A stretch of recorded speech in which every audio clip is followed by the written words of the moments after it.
Welcome to let's educate में एक बार फिर आपका स्वागत है। मैं के सामने लेके आया हूँ अकाउंट्स का रिवीजन वीडियो। इसमें हम 3 से 4 चैप्टर का रिवीजन करेंगे जो इम्पोर्टेंट है और हमारे लिए काफ़ी इम्पोर्टेंट रखते हैं उनका मैं यहाँ पे रिवीजन करने वाला हूँ।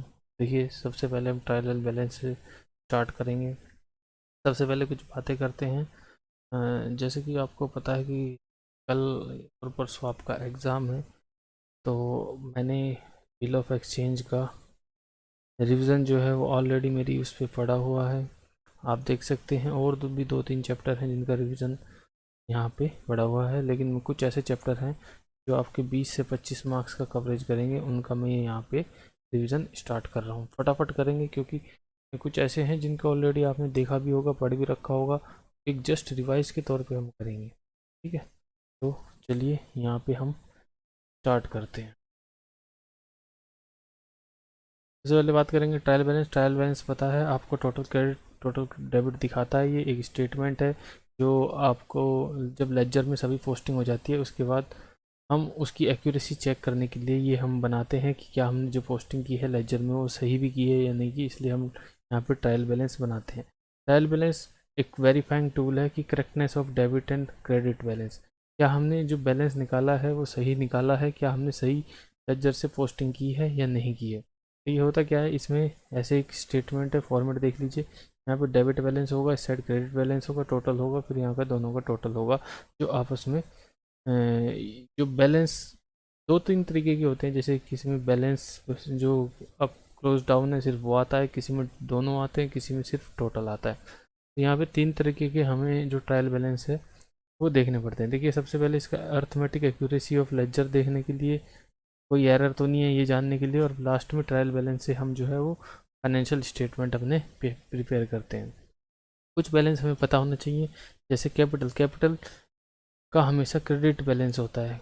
कुछ ऐसी चीज़ें हैं जो आपको पता होनी चाहिए, जो आगे इस चैप्टर में जहाँ एरर आएगा वहाँ पे ये रेक्टिफाई करने में फ़ायदेमंद होगी। उसके बाद लाइबिलिटीज़, लाइबिलिटीज़ का आपके पास पता है क्रेडिट बैलेंस है जो मेन इंपॉर्टेंट है। यहाँ पे देखिए, ध्यान दीजिए, परचेज रिटर्न का भी यहाँ पे क्रेडिट बैलेंस है, सेल्स और कमीशन डिस्काउंट वगैरह का भी यहाँ पे क्रेडिट बैलेंस होता है। वही डेबिट बैलेंस की बात करें तो आपका drawing asset, sales return, purchase और इंटरेस्ट पेड का यहाँ पे हमेशा डेबिट बैलेंस होता है। सेल याद रखिए क्रेडिट बैलेंस है, सेल्स रिटर्न हमेशा आपका डेबिट बैलेंस होता है। ये एक तरीके से गोल्डन रूल मान के चलिए, इनके बेस पर हम आगे क्वेश्चन सॉल्व कर पाएंगे। फिर बात करते हैं मेथड ऑफ ट्रायल बैलेंस की। यहाँ पे 3 मेथड होते हैं, टोटल मेथड, बैलेंस मेथड और टोटल कम बैलेंस मेथड। टोटल मेथड जो आपका होता है उसमें हम जो डेबिट साइड की जितनी टोटल है वो ले लेते हैं, दूसरी क्रेडिट साइड की टोटल ले लेते हैं और आपस में कंपेयर कर सकते हैं। उसके बाद जो बैलेंस मेथड है, बैलेंस मेथड में आपका जो बैलेंस क्लोज डाउन होता है वो लेते हैं, चाहे वो डेबिट का ले लो या फिर आप क्रेडिट का भी यही लोगे। दोनों को हम बैलेंस मिलाते हैं, अगर हमारा बैलेंस टोटल करता है तो यानी कि सब चीज़ ओके है। उसके बाद टोटल कम बैलेंस मेथड, इसी 4 कॉलम का हो जाता है। इसमें हम दोनों मेथड को कंबाइन करते हैं, जो मेथड 1 है, मेथड 2 है, इनको दोनों को कंबाइन कर लेंगे। यहाँ हम टोटल मेथड का डेबिट बैलेंस लिख लेंगे, या बैलेंस क्रेडिट डाउन का डेबिट बैलेंस लिख लेंगे। ऐसे यहाँ क्रेडिट का हम लिख देंगे ये टोटल और ये बैलेंस। तो एक तरीके से हम ये दोनों मेथड का कंबाइन करके ये चलता है। ये स्पीड थोड़ी तेज़ है, आपको सिर्फ रिविज़न करना है, ठीक है, इसलिए हम फटाफट करेंगे। व्हेन ट्रांजेक्शन और an event recorded at wrong place, wrong side, not recorded. Error होते हैं, ये तो आपने गलत जगह रिकॉर्ड कर लिया, गलत साइड कर लिया, रिकॉर्ड ही नहीं किया, तो एक एरर होता है। ये बेसिकली 4 टाइप ऑफ एरर होते हैं, error of commission, omission, principle and compensating error.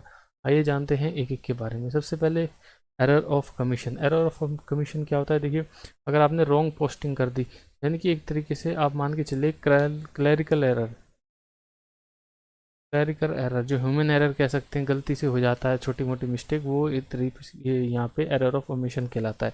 जैसे आपने गलत पोस्टिंग कर दी, पोस्ट इस अकाउंट में करना चाहिए था, आपने दूसरे में कर दिया, या टोटल में गलत कर दिया, 1000 रुपये की जगह 10,000 लिख दिया, ठीक है, या रॉन्ग बैलेंसिंग कर दिया, या wrong casting of subsidy book, subsidy book में इस परचेज की जगह सेल्स में डाल दिया, wrong recording of amount, amount था आपका 12,000, आपने 22,000 रिकॉर्ड कर दिया। ये एरर कहाँ रिकॉर्ड किया, ये बुक ऑफ ओरिजिनल एंट्री में रिकॉर्ड किया। किस में किया है, बुक ऑफ ओरिजिनल एंट्री। याद रखिए जो एरर ऑफ कमीशन है वो book of original entry, book of original entry में ये होता है। क्लरिकल इन नेचर होता है, ठीक है, और अफेक्ट करता है एक ट्रायल बैलेंस को।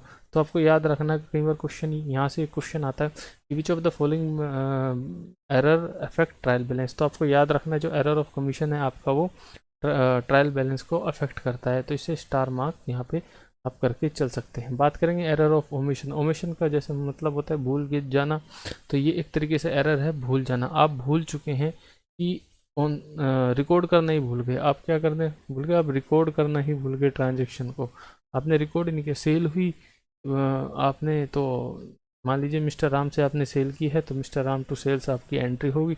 आपने क्या किया, पूरी एंट्री खा गए।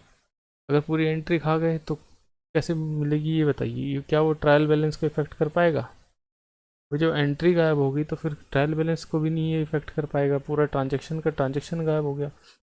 तो इस ये पोस्टिंग के टाइम पे ऐसा हो सकता है, रिकॉर्डिंग के टाइम पे भी ऐसा हो सकता है।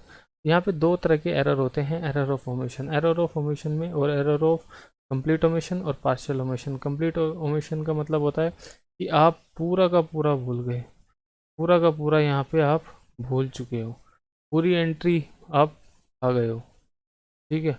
और एरर ऑफ पार्शियल ओमिशन मतलब जैसे मान लीजिए एक एंट्री है purchase account debit to Ram, Ram से हमने परचेज कर ली, ये हमारी एंट्री है। अब हुआ क्या, हमने इसमें यहाँ पे परचेज की तो एंट्री इसके लेजर में सही कर दी, लेकिन राम के लेजर में हम करना भूल गए। तो यहाँ पे एक तरीके से एक एंट्री का एरर है, सिंगल साइड एरर हो गया, उसको कहते हैं पार्शियल ओमिशन, ठीक है। तो समझ गए, एरर मतलब भूल जाना, कंप्लीट मतलब पूरा ही भूल गए, पार्शियल मतलब एक पार्ट या एक डेबिट या क्रेडिट साइड आप भूल चुके। उसके बाद नेक्स्ट आता है आपका चौथा, error of principle. Error of principle क्या होता है, एरर ऑफ प्रिंसिपल मतलब आपने जो जनरली एक्सेप्टेड अकाउंटिंग प्रिंसिपल्स है उनको आपने वायलेट कर दिया या इग्नोर कर दिया। मतलब इन एरर जो हमारे जनरली गाइडलाइंस हैं, जैसे आपका जो रेवेन्यू है, कौन सा एक्सपेंस आपका रेवेन्यू नेचर का है, कौन सा आपका कैपिटल नेचर का है, ये थे, लेकिन आप इन्हें भूल ही गए हैं। आपने क्या किया, रेवेन्यू को कैपिटल में डाल दिया और कैपिटल को आपने रेवेन्यू में डाल दिया, या वाइस वर्सा कर दिया। जैसे फर्नीचर, आपका फर्नीचर क्या है, फर्नीचर आपका एसिट्स है, फर्नीचर आपका एसिट है, कैपिटल में कैपिटलाइज होगा ये, ठीक है। तो इसका अगर हमने खरीदा है फर्नीचर, क्या एंट्री होगी, फर्नीचर अकाउंट डेबिट। लेकिन आपने इसको क्या किया, आपने इसको रेवेन्यू मान लिया, रेवेन्यू का खर्चा मान लिया, तो आपने इसे जनरल रिपेयर मान लिया, या फिर फर्नीचर को आपने रेवेन्यू अकाउंट में डाल दिया। तो इस तरीके के जो एरर होते हैं, डेप्रिसिएशन गलत चार्ज करना, तो ये जो है ना स्ट्रेट लाइन मेथड बोला गया है आपकी कंपनी में कि आपको स्ट्रेट एसएलएम में लॉ में बोला गया है एसएलएम फॉलो करना है, लेकिन आप डब्ल्यूडीबी मेथड फॉलो कर रहे हैं। तो जो प्रिंसिपल, बेसिक प्रिंसिपल को ही आप गलत कर दोगे, वहाँ पे आ जाएगा आपका एरर ऑफ प्रिंसिपल। ये एरर जो है ये ट्रायल बैलेंस को यहाँ पे इफेक्ट नहीं करता है, ठीक है। ये चारों एरर हमने देखी। अब देखिए फिर आता है कंपनसेटिंग एरर। कंपनसेटिंग एरर कौन सा होता है, जब दो एरर मिलके एक दूसरे का इफेक्ट नील करते, जब दो एरर मिलके एक दूसरे का इफेक्ट नील कर दें उसे कहता है कंपनसेटिंग। मान लीजिए हुआ क्या, आपने एक व्यक्ति से परचेज की, आपने एक व्यक्ति से क्रेडिट परचेज की, ठीक है, आप परचेज कर रहे हैं क्रेडिट, आपने क्रेडिट परचेज की, ठीक है। तो एंट्री क्या होगी, परचेज अकाउंट डेबिट टू, मान लीजिए राम से परचेज की, ठीक है। बट आपने राम की जगह क्या कर दिया, गलती से श्याम कर दिया, क्या कर दिया, श्याम कर दिया, ठीक है। ऐसे ही आपने क्रेडिट सेल करी, क्रेडिट सेल करी, यहाँ पे आपने क्या होगा, यहाँ से आपने शाम से सेल करी थी, ठीक है, आपको एंट्री करनी चाहिए थी शाम अकाउंट डेबिट टू सेल्स, ठीक है। अब ये एक एंट्री होगी, आपने यहाँ पे शाम की जगह राम कर दिया, ठीक है। मतलब हमने एक तरीके से मान के चलो कि रिवर्स एंट्री पास कर दी है, जो उसकी जगह होना था ये एक दूसरे से अपोजिट कर दिया हमने, ठीक है। तो यहाँ पे क्या होगा, देखो राम का अकाउंट होना था 10,000, क्या होना था, डेबिट। अब एक और ट्रांजेक्शन ऐसा ही हो जाता है। अब एक रिवर्स ट्रांजेक्शन मान लीजिए आप इसको, जैसे परचेज है ना, इस बार परचेज शाम शाम से हमें परचेज हो गई, वो राम से। इस बार हमने यहाँ पे राम कर दिया, यहाँ पे शाम कर दिया, मतलब ये देखिए यहाँ पे हमने इस बार राम कर दिया, तो एक दूसरे का इफेक्ट यहाँ पे नील हो जाएगा। दो ट्रांजेक्शन कर दिए, एक इसका एक इसका, और दोनों में गलती हो गई। अब ये जो दो ट्रांजेक्शन है ये एक दूसरे का इफेक्ट नील कर देंगे। यहाँ पे एक बार राम डेबिट होना था 10,000 से, ठीक है, आपने शाम की जगह राम कर दिया, यहाँ शाम डेबिट होना था, यहाँ शाम क्रेडिट कर दिया, यहाँ फिर से आपने शाम कर दिया, ठीक है। नहीं नहीं, ये हमने राम की जगह शाम किया था, और इधर हमने शाम की जगह राम किया था। अब हम वापस यहाँ पे इसका उल्टा कर रहे हैं। इस बार हमने राम, अगली एंट्री हमने सही कर दी, अगर सही कर दी, और दोनों सेम अमाउंट की 10K की थी, 10K की थी, ये भी 10K की थी, ये भी 10K की थी, तो एक दूसरे का इफेक्ट जो है ये नल्लीफाई कर देंगे, ठीक है। तो कहने का मतलब ये है, जब एक एरर दूसरे को छुपा जा जाता है तो उसको हम कहते हैं एरर ऑफ कंपनसेटिंग एरर। एक अकाउंट डेबिट होना था, दूसरा अकाउंट क्रेडिट होना था, हुआ क्या, जो डेबिट होना था वो क्रेडिट हो गया, ठीक है, और जो क्रेडिट होना था वो डेबिट हो गया, ये हो गया एक एरर, ठीक है। लेकिन जो अगला एक और ट्रांजेक्शन हमने किया ना, उसने वो पिछले ट्रांजेक्शन को रिवर्स कर दिया, उसने उस ट्रांजेक्शन को ही एक तरीके से घुमा दिया है। तो वो एक तरीके से आपका हिडन एरर होता है, जो ढूंढना बहुत ही ज़्यादा मुश्किल होगा, क्योंकि बड़ी बड़ी कंपनी में बहुत ज़्यादा ट्रांजेक्शन्स होते हैं, तो ऐसा ढूंढ पाना बहुत ही मुश्किल है। तो इस तरह के एरर को आप कंपनसेटिंग एरर कहते हैं। आइए देखते हैं नेक्स्ट। ये 3 स्टेज होती हैं।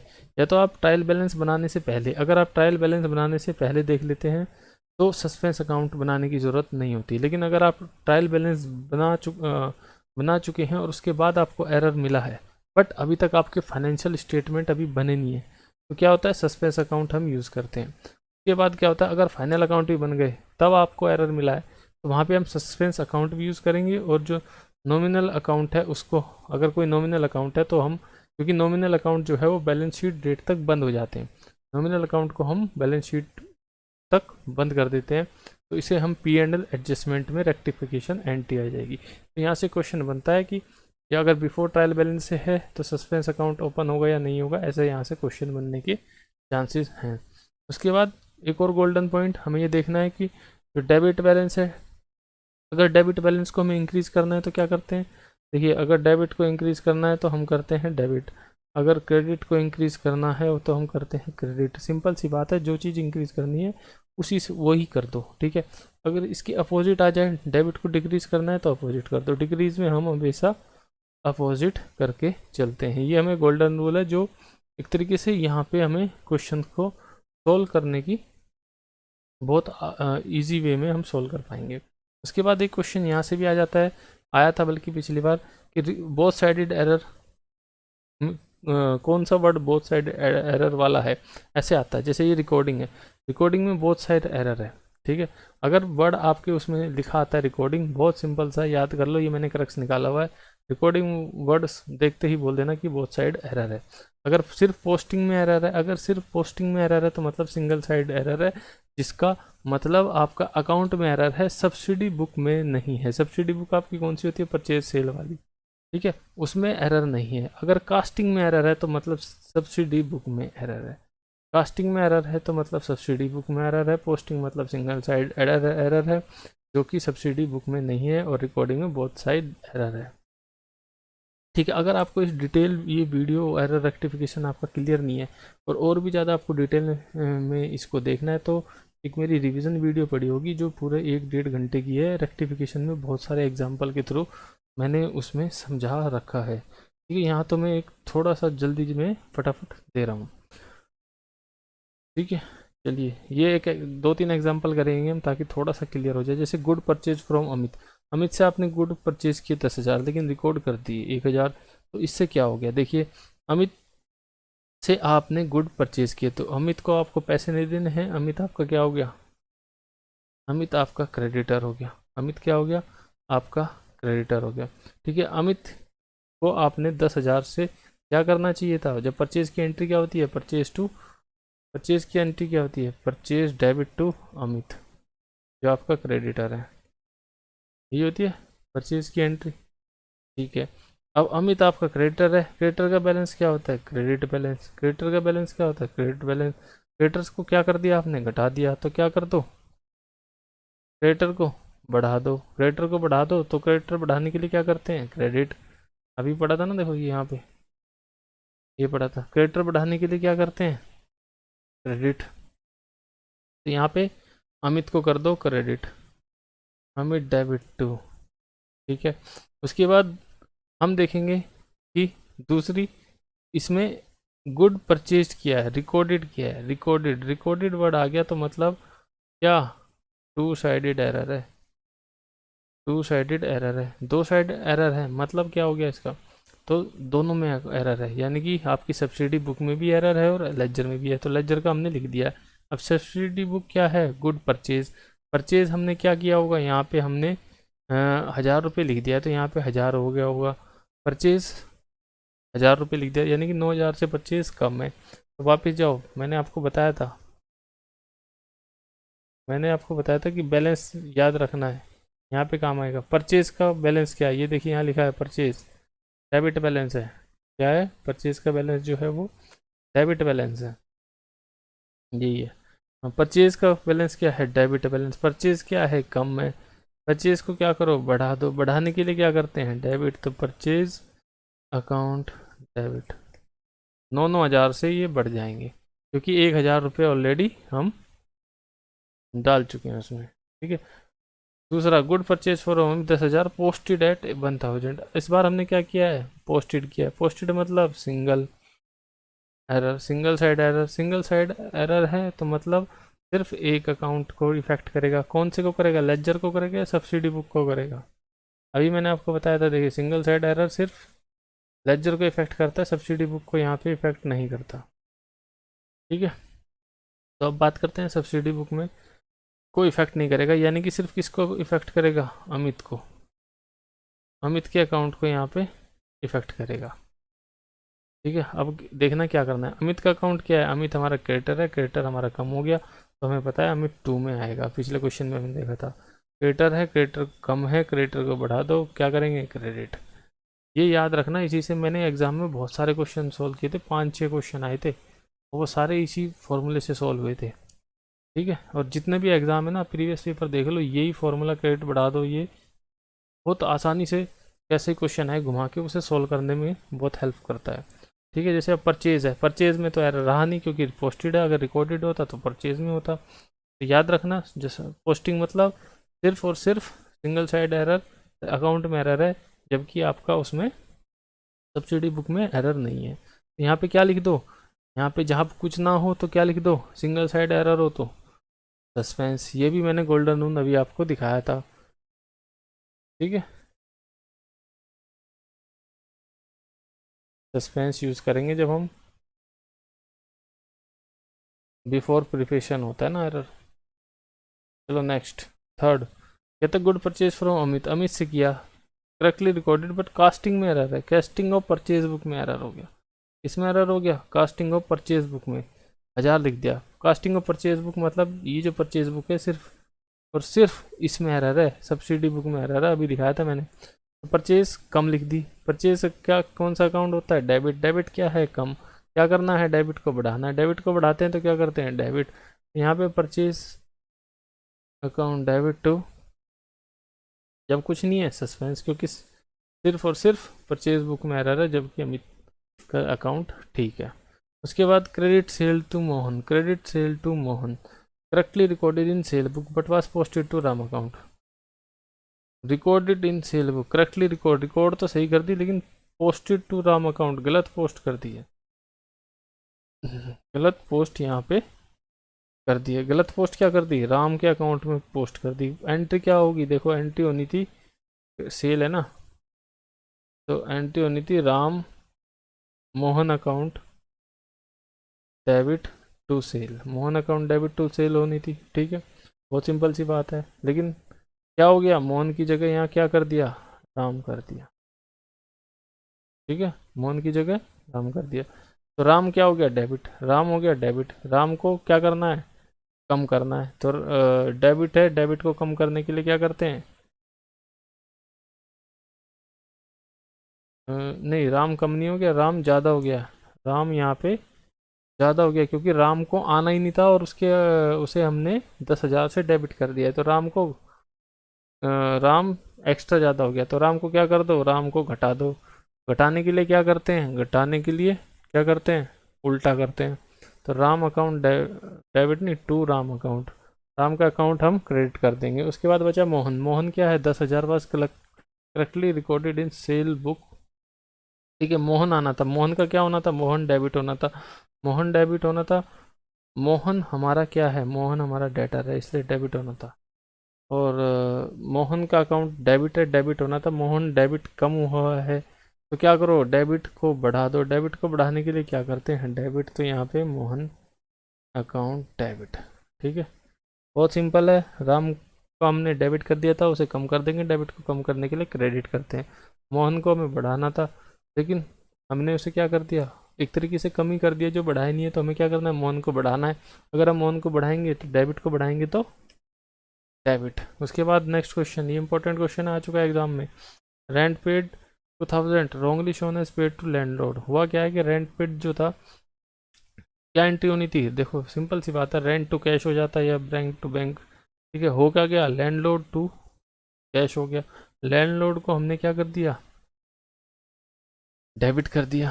ठीक है, तो लैंडलॉर्ड को क्या कर दो, लैंडलॉर्ड को कम कर दो, लैंडलॉर्ड को कम कर दो। लैंडलॉर्ड कैसे कम होगा, लैंडलॉर्ड को हमने एक तरीके से, हमें जो एंट्री करी होगी ऐसे लिख लो, rent account debit to cash होनी थी, इसकी जगह हमने क्या कर दिया, लैंडलॉर्ड। यही तो हुआ है, तो लैंडलॉर्ड क्या हो गया, डेबिट। लैंडलॉर्ड को डेबिट कर दिया है फालतू, तो उसे कम कर दो। डेबिट को कम करने के लिए क्या करेंगे, क्रेडिट अकाउंट। तो ठीक है, लेकिन रेंट हमने पे किया है, तो रेंट क्या करना था, रेंट हमें करना था, क्या करना था, रेंट नहीं याद आ रहा, देखो दिखाता हूँ।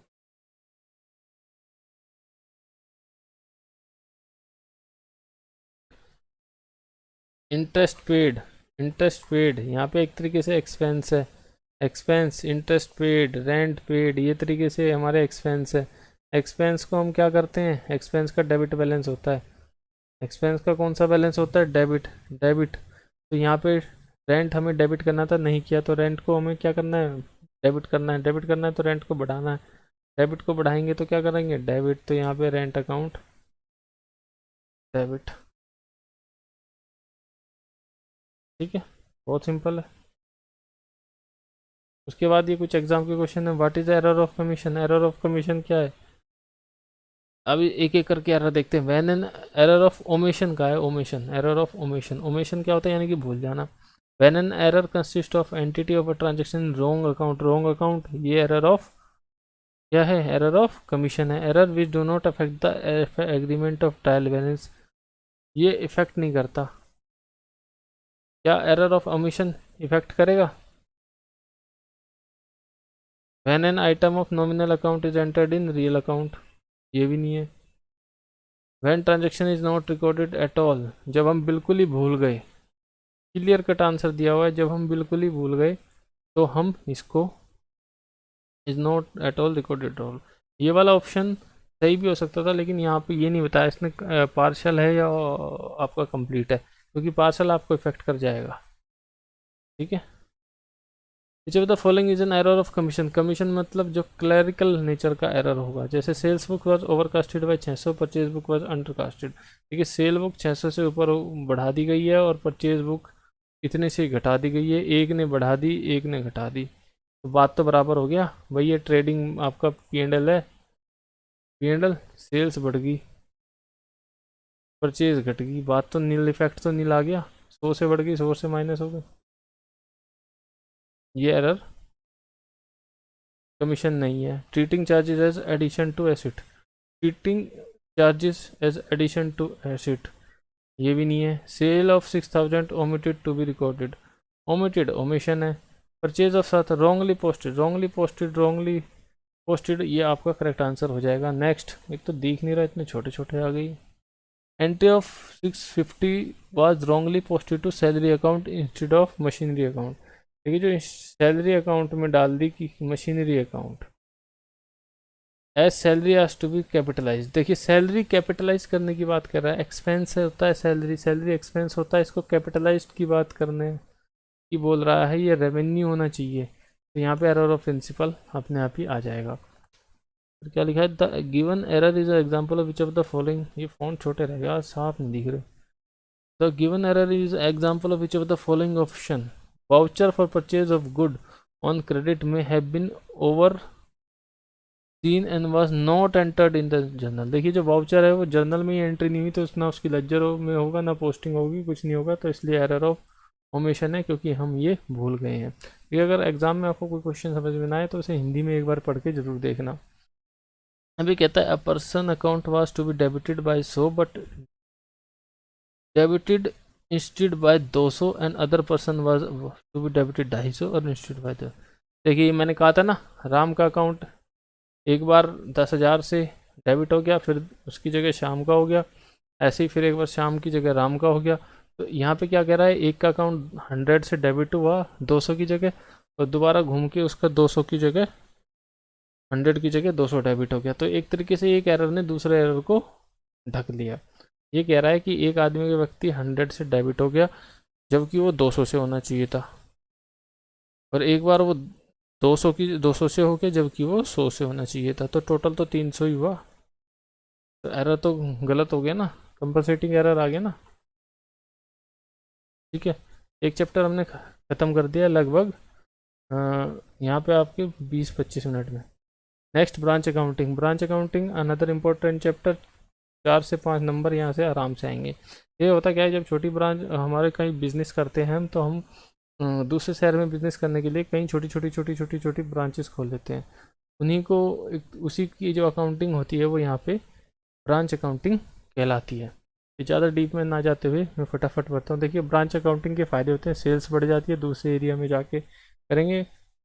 ब्रांच अकाउंटिंग से जो ब्रांचेज हैं उन पर कंट्रोल हो जाता है, ठीक है, और नॉलेज रहती है कितना गुड्स वहाँ पे है, कितना नहीं है, क्या प्रॉफिट हो रहा है, क्या लॉस हो रहा है, जो अकाउंटिंग है वो कंपल्सरी कर रखी है। ठीक है, उसके बाद सबसे पहले क्लासिफिकेशन ऑफ ब्रांच कितने तरीके की होती है हम क्लासीफाई करेंगे। देखिए 2 तरह की ब्रांच होती है, इनलैंड और फॉरेन ब्रांच। इनलैंड ब्रांच मतलब, फॉरेन ब्रांच मतलब विदेश में ब्रांच, इनलैंड मतलब यहीं की डोमेस्टिक ब्रांच।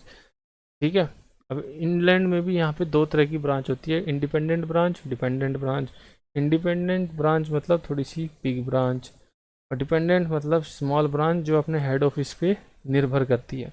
ठीक है, इंडिपेंडेंट ब्रांच अपना खुद का अकाउंटिंग सिस्टम रखती है, खुद की अकाउंटिंग रिकॉर्ड करती है, सारे काम खुद करती है, जबकि डिपेंडेंट सब चीज़ों के लिए अपने हेड ऑफिस के ऊपर डिपेंड रहती है, उसी से खर्चा लेती है, उसी से सारे काम यहाँ पे करके चलती है। ठीक है, फिर इसमें आता है method of maintaining accounts of department branch. देखिए 2 तरह के आप इसको बांट सकते हैं, method of accounting of dependent branch. पहला है गुड इनवॉइस टेस्ट कॉस्ट और सेलिंग प्राइस। कुछ गुड्स ऐसे होते हैं जिनको सिर्फ कॉस्ट और सेलिंग प्राइस पे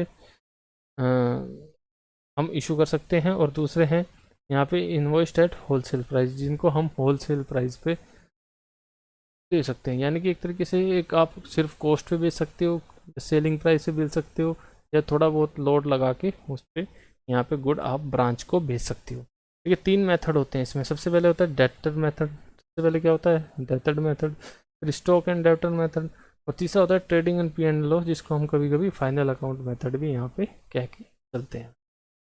ठीक है, ब्रांचेज आपने देख ली, dependent, independent, foreign. Do not maintain separate book of accounts, इनका सेपरेट नहीं होता, इनका सेपरेट होता है, और ये आउटसाइड द कंट्री ब्रांच आपकी होती हैं। ठीक है, उसके बाद इनमें डिफरेंस देख लीजिए। देखिए ब्रांच अकाउंट और डिपार्टमेंटल अकाउंट में क्या डिफरेंस है। ब्रांच अकाउंट में भी मेंटेन आइदर एट ब्रांच और हेड ऑफिस, डिपार्टमेंट और maintain at one place only. देखिए ब्रांच के जगह जगह ब्रांच में भी बन सकते हैं, हेड ऑफिस में बन सकते हैं, जबकि डिपार्टमेंट अकाउंट एक पर्टिकुलर डिपार्टमेंट में एक ही जगह बनेगा। ठीक है, यहाँ पे एलोकेशन की प्रॉब्लम नहीं होती, नॉर्मल होता है। इसमें सबसे बड़ा क्या होता है कि हम जो कॉमन एक्सपेंस होते हैं वो डिपार्टमेंट वाइज डिवाइड करते हैं, अलग अलग डिपार्टमेंट के अलग अलग हम डिवाइड करके यहाँ पे चलेंगे। ठीक है, नेक्स्ट चलते हैं। Department branches. डिपेंडेंट ब्रांच क्या होती है? डिपेंडेंट ब्रांच मतलब देखिए इसकी करेक्टरिस्टिक्स पढ़िए ध्यान से, एक क्वेश्चन यहीं से बनेगा। Business policies and administration of branch are wholly controlled by head office. जिसको पूरा का पूरा कंट्रोल कौन करता है? हेड ऑफिस कंट्रोल करता है। जिस ब्रांच को पूरा का पूरा हेड ऑफिस कंट्रोल करता है ए टू जेड, तो वहाँ पे आप कह सकते हैं कि ये डिपेंडेंट ब्रांच है। दूसरा, accounts are maintained by head office. ये अकाउंट्स भी खुद नहीं बनाती है, इसके अकाउंट्स भी जो है वो इसका हेड ऑफिस बनाता है। ये sell only those good which are supplied by head office. ये सिर्फ वही गुड बेचेगी जो इसको हेड ऑफिस देगा, इसके अलावा अपने तरीके से लोकल से खरीद के नहीं बेचती। कुछ डिपेंडेंट ब्रांच होती हैं जो बहुत कम होती हैं, जो थोड़ा बहुत लोकल से छोटा मोटा खरीद लेती है, बाकी यहाँ ये सब हेड ऑफिस से सप्लाई होता है। ठीक है, एक्सपेंसेस रूटीन नेचर के होते हैं, मतलब जर्नल एक्सपेंस होंगे छोटे मोटे, सैलरी, रेंट, ये वगैरह। ठीक है, ये भी कौन पे करता है? आपका हेड ऑफिस, ये भी हेड ऑफिस पे करता है। उसके बाद जो इंसिडेंशियल एक्सपेंस है वो मैनेजर पे करता है, और हेड ऑफिस जो है कुछ पैटी कैश जो है हेड ऑफिस पैटी कैश देता है, ताकि ये ब्रांच अपने छोटे मोटे रेगुलर खर्चे अपने कर सके, बहुत ही छोटे मोटे, जैसे रेंट, सैलरी हो गया। उसके बाद sales proceed transfer to head. जो जितनी भी सेल्स होती है सारी की सारी हेड ऑफिस में जाती है। आजकल ऑनलाइन सिस्टम है, डायरेक्ट उसी अकाउंट में जाती है। गुड सप्लाई टू ब्रांच और मेजर एट, देखिए दो तीन तरीके से हम मेजर कर सकते हैं, कॉस्ट पे, सेलिंग प्राइस पे, और कॉस्ट प्लस मार्कअप पे। होता क्या है कि इन तीनों में आगे समझाऊंगा मैं क्या डिफरेंस होता है। ठीक है, जैसे मान लीजिए branch setup mainly for booking order, फिर बुकिंग लेने के लिए कई जगह हम ब्रांच खोल लेते हैं, या फिर कोई कमर्शियल सेंटर हो गया गुड्स के लिए, जैसे आपने होलसेल मार्ट सुने होंगे बड़े बड़े, तो उनका ज़्यादा कुछ नहीं होता, बस उन्हें सामान बेचना है जो उनके उससे आ रहा है, जैसे आउटलेट होते हैं आपके। उसके बाद branch for retail sale of good और सप्लाई ऑफ हेड ऑफिस, तो छोटे मोटे रिटेल गुड्स की बात यहाँ पे कर रहा है। उसके बाद डेटर मेथड। ठीक है, बात करते हैं पहले मेथड की, यह है डेटर मेथड। डेटर मेथड में क्या होता है? स्मॉल साइड बिजनेस, जो स्मॉल डिपेंडेंट ब्रांच होती है ज़्यादातर उनमें लागू होता है, ये डिपेंडेंट ब्रांच के अंदर ही लागू होता है। ठीक है, उसके बाद separate branch account maintain for each branch to compute profit and loss. हर ब्रांच का एक अपना छोटा सा अकाउंट होता है ताकि हम उसका प्रॉफिट एंड लॉस निकाल सकें। एक क्वेश्चन यहाँ से ये वाला आने के पूरे चांस है, याद रखना। डेटर सिस्टम में ब्रांच अकाउंट जो होता है वो नॉमिनल अकाउंट होता है। डेटा सिस्टम में ब्रांच अकाउंट जो है वो नॉमिनल अकाउंट होता है। अभी क्या हो रहा है कि टाइम नहीं है तो फटाफट पढ़ाना पड़ रहा है, ठीक है, वरना हम अपनी क्लासेस में एक एक चीज़ बहुत डिटेल में एग्जांपल वगैरह के साथ न्यूमेरिकल सॉल्व करते हुए चलते हैं। क्या करें, समय कम है और रिविज़न वैसे है। ठीक है, तो ब्रांच अकाउंट याद रखना, डेटा सिस्टम में ब्रांच अकाउंट नॉमिनल अकाउंट। ठीक है, ये आपका ब्रांच अकाउंट का फॉर्मेट है, ये आपका ब्रांच अकाउंट का यहाँ पे फॉर्मेट है। ठीक है, इसमें देखते हैं क्या है। सबसे पहले ओपनिंग बैलेंस आता है आपका, स्टॉक, डेटर, यहाँ पे फिर पैटी कैश, जो आपको पैटी कैश का बैलेंस बचा है। मान लीजिए पिछले महीने आपको 10,000 रुपये दिए, तो उसमें से 5 खर्च हो गए, 5 बचे हैं, तो ये पैटी कैश आपके वो है।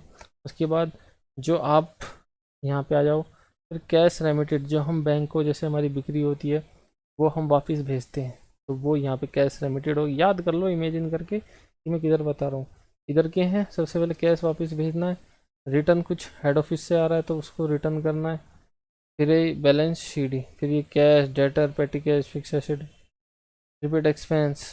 ठीक है, ऐसे ही आपके स्टॉक, यहाँ पे गुड्स सेट टू ब्रांच, जो गुड्स आए वो इधर आते हैं। जैसे ही आपके गुड्स आपके हेड ऑफिस ने भेजे, हमने गुड्स भेजे तो हम यहाँ करेंगे ये, और अगर गुड्स वापस आते हैं तो हमने ये डाल दिया रिटर्न टू एचओ। ठीक है, उसके बाद बैंक, जितने आपके खर्चे होते हैं, सैलरी, रेंट वगैरह, ये सब कौन पे करेगा? एचओ, ये लिखा है। उसके बाद पेटी कैश देगा एचओ, ये लिखा है। कैश डेटर जो होंगे वो मेंटेन करके, फिक्स एसेट ब्रांच मेंटेन करके यहाँ पे चलती है। यहाँ पे जो क्वेश्चन ज़्यादातर पूछे जाते हैं ना, वो पूछे जाते हैं आपकी थोड़ा जर्नल एंट्री के ऊपर, यहाँ पे क्वेश्चन आते हैं जो इस चैप्टर से आते हैं। ठीक है, एक क्वेश्चन इससे बनेगा, मैं वहाँ पे मार्क कर दूंगा जहाँ से क्वेश्चन बनेगा। तो कुछ ऐसे मार्कअप होता क्या है, मार्कअप तरीके से ये आप रट लो। ठीक है, या आपने पढ़ रखा होगा, जो मेरे स्टूडेंट हैं उनको तो याद भी होगा। यहाँ पे होता क्या है, आपको मार्कअप निकालने के लिए बहुत सिंपल सा क्वेश्चन होता है। वो बोल देगा कि वो ऐसे बोलता है कि आपको इतनी एक आइटम है, वो आपको हेड ऑफिस ने ब्रांच भेजा है, उसकी जो सेल्स है वो इतनी है, और उसकी जो कॉस्ट है वो नहीं बताएंगे, वो नहीं बताएंगे, आपको बोल देंगे सेलिंग प्राइस मान लीजिए 150 है, और ये इसकी है 20% ऑफ सेलिंग प्राइस, ये 20% ऑफ सेलिंग प्राइस है, या आप कह देंगे 25% ऑफ कॉस्ट प्राइस। तो अगर ये दिया हुआ है तो ये होगा, और ये दिया हुआ है तो ये होगा। मान लीजिए अगर 20% ऑफ सेलिंग प्राइस बोलते हैं ना, तो वो आपको कॉस्ट प्राइस देंगे। क्वेश्चन।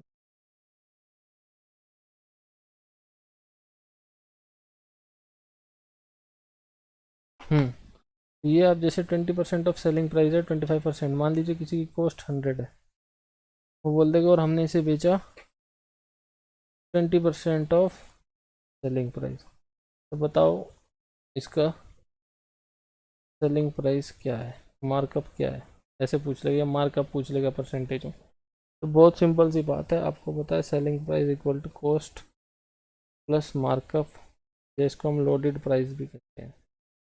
ठीक है, आपको पता है कॉस्ट इसकी 100 है, मार्कअप है 20% ऑफ सेलिंग प्राइस, हमें सेलिंग प्राइस चाहिए, सेलिंग प्राइस यहाँ पे इन्होंने दे नहीं रखा है, तो अब क्वेश्चन कैसे करें, यहाँ पे हमें दिक्कत हो जाएगी। लेकिन अगर अब हमें याद हो कि जब जब ये सेलिंग प्राइस बोलेगा 20% सेलिंग प्राइस, का मतलब होता है 25% ऑफ कॉस्ट प्राइस, तो हम इसकी जगह 20% ऑफ सेलिंग प्राइस की जगह यहाँ पे हम ले लेंगे 20% ऑफ कॉस्ट प्राइस, ले लेंगे 20% ऑफ और 25% ऑफ कॉस्ट प्राइस। तो कॉस्ट प्राइस हमें दिया हुआ है 100 इंटू 25, तो 125 आपका सेलिंग प्राइस, 125 आपका सेलिंग प्राइस हो जाएगा। अब इसका 125 का 20% निकाल लो। ठीक है, 225 रुपये इसका क्या हो गया, प्रॉफिट, या आप कह सकते हो 25 रुपये इसका मार्कअप हो गया। तो ऐसे क्वेश्चन पूछता है, सेलिंग प्राइस पूछ सकता है, या सेलिंग प्राइस हटा दें यहाँ से और सीधा कह दे मार्कअप बताओ, सीधा कह दे आपसे मार्कअप बताओ। तो हमें बहुत सिंपल सा करना है, क्या करना है, selling price equal to cost markup, 25%, 20% of SP, 25% of CP, या इसका उल्टा भी कह सकता है। यहाँ पे आपको पता क्या करेगा, यहाँ पे आपको दे दे 125 और दे दे 25% ऑफ, ठीक है, ऐसे कर देगा। 125 रुपये दे रखा है आपका सेलिंग प्राइस, और 25% ऑफ कर देगा आपका कॉस्ट प्राइस, बताओ मार्कअप कितना। तो आपको इसको पता है, जब 25% ऑफ CP है तो मतलब 20% ऑफ SP है, 20% ऑफ SP है तो निकाल लो फिर ऐसे ही। तो दो तीन चीज़ें याद रखनी है, जैसे ये 20% of SP, 25% of cost price, एक ये 20% ऑफ कॉस्ट प्राइस होता है 16/2/3%। ठीक है, और यहाँ पे 25% ऑफ आपका सेलिंग प्राइस जो है वो यहाँ पे 1/3% ऑफ कॉस्ट प्राइस होता है। तो बेसिकली ये दो तीन आपको ये इम्पोर्टेंट है, ये आप याद करके चलना, इससे क्या होगा, आपका एग्ज़ाम में टाइम बचेगा और कुछ नहीं। नेक्स्ट बात करते हैं, ये आपका एंट्री लोडिंग प्राइस था। अब देखिए लोडिंग मार्कअप या मार्कअप भी कह सकते हैं, ये कैसे है और किस पे है, उसके अकॉर्डिंग कई बार एग्जाम में क्वेश्चन पूछा जाता है कि लोडिंग की एंट्री बताओ क्या होगी। ठीक है, तो लोडिंग की एंट्री है, अगर ओपनिंग पे लोड, आपका ओपनिंग स्टॉक पे लोडिंग है, तो ओपनिंग स्टॉक पे है मार्कअप है, तो stock reserve to branch, stock reserve to branch. Closing पे है branch to stock reserve, branch to stock reserve, ये लोडिंग का अमाउंट है, लोडिंग का अमाउंट है। और फिर good send to branch to parent. ठीक है, अगर जब हमने गुड सेंड किए ब्रांच को और उसमें लोडिंग लगा के भेजी, मान लीजिए कॉस्ट प्राइस 100 है और हमने ब्रांच को भेजी कि 120 रुपये हम लगा रहे हैं, तो वो यहाँ पे उसमें लोडिंग इस एंट्री से लग जाएगी। ठीक है, उसके बाद बात करते हैं जनरल एंट्री। यहाँ से क्वेश्चन आता ही आता है, 1 से 2 भी आ सकते हैं। General entry good transferred by head office to branch. जब हेड ऑफिस ट्रांसफ़र करेगी ब्रांच को तो यहाँ पे क्या आएगा, branch account debit to good sent to branch. अगर रिटर्न होगा, return back to head office होगा तो क्या होगा, good sent to branch account debit to branch, इसका उल्टा हो जाएगा। ठीक है, याद करने का एक और सिंपल तरीका, ये अकाउंट याद रखो दिमाग में, ये ब्रांच अकाउंट होता है। ब्रांच अकाउंट इधर वाले टू आते हैं, इधर वाले डेबिट होते हैं। मान लीजिए अगर हमें किसकी एंट्री करनी है, ये वाली एंट्री करनी है, तो हम ऐसे करेंगे, return to HO to branch. यहाँ पे ब्रांच के आगे टू लगता है। अगर इधर वाली करनी है, ये गुड सेंड टू ब्रांच, तो यहाँ पे तो डायरेक्ट होता है, इस साइड वाली डायरेक्ट टू लिखा हुआ है, वैसे का वैसे ही लिख दो, ब्रांच ऊपर ये। अब इसे भी याद कर सकते हो, ये सिंपल सी बात है, branch to good send to branch. उसके बाद ओपनिंग एंट्री क्या होगी, ब्रांच टू एसेट्स, और उल्टी क्या हो जाती है, अगर लाइबिलिटी हो तो लाइबिलिटी टू ब्रांच। ठीक है, होपफुली ये आपको याद होंगी। एक्सपेंस मेट टू एचओ, तो एक्सपेंस मेट बाय एचओ कुछ ऐसे एक्सपेंस होते हैं जो आपको हेड ऑफिस पे करता है, तो उसके लिए ब्रांच के अकाउंट डेबिट टू बैंक। उसके बाद transfer profit and loss to HO, जो प्रॉफिट एंड लॉस आता है लास्ट में वो हम किसको भेज देते हैं, वो हम अपने हेड ऑफिस को भेज देते हैं। उसकी क्या एंट्री होगी, branch to general P and L account यहाँ पे आएगा। और अगर लॉस हुआ तो लॉस के केस में ये आपका प्रॉफिट की। ठीक है, उसके बाद goods sold by branch and remittance by branch, तो यहाँ पे बैंक टू ब्रांच। ठीक है, बहुत सिंपल है, वो अकाउंट सा याद कर लो तो आपको ऐसा जाएगी, गुड्स भेजे तो goods send to branch, branch to goods send to branch. इसका उल्टा हो जाएगा अगर रिवर्स हुआ है। Opening entry branch account debit to assets, आपको पता है जो अकाउंट होता है इधर आता है, तो इधर जो टू है ये आपका ब्रांच अकाउंट है। यहाँ पे आएगा टू, क्या एसिड्स होंगे और लाइबिलिटी होंगी, तो इधर बैलेंस स्टार्ट होगा। ऑफिस एक्सपेंस जो मैट होता है वो यहाँ होते हैं, गुड सेंस टू ब्रांच यहाँ होते हैं, रिटर्न यहाँ होगा। ठीक है, लास्ट में प्रॉफिट आ गया तो ब्रांच टू जीपीएल, प्रॉफिट इधर आता है ना, और लॉस आता है तो इधर बाय आता है, तो यहाँ पे ये वाला ऊपर रहता है, तो जनरल पी एंड एल, तो नॉर्मल पी एंड एल की तरह एंट्री है। उसके बाद इनवॉइस लिस्ट प्राइस क्या होता है, देखिए इनवॉइस प्राइस क्या होता है, हेड ऑफिस ने कोई सामान 100 रुपये में बेचा, 100 रुपये की इसकी क्या थी, इसने अपनी ब्रांच को दिया 120। ठीक है, ये होगी इसकी कॉस्ट, ये इसने कितना दिया 120 में, ये हो गया आपका इनवॉइस प्राइस। ये क्या हो गया, इनवॉइस प्राइस। अब इसने कस्टमर को बेचा 150 में, ये आपका हो गया लिस्ट। लिस्ट प्राइस क्या हो गया 150। मान लीजिए 100 का सामान अगर अब जितने में ब्रांच को मिल रहा है वो हो गया इनवॉइस प्राइस।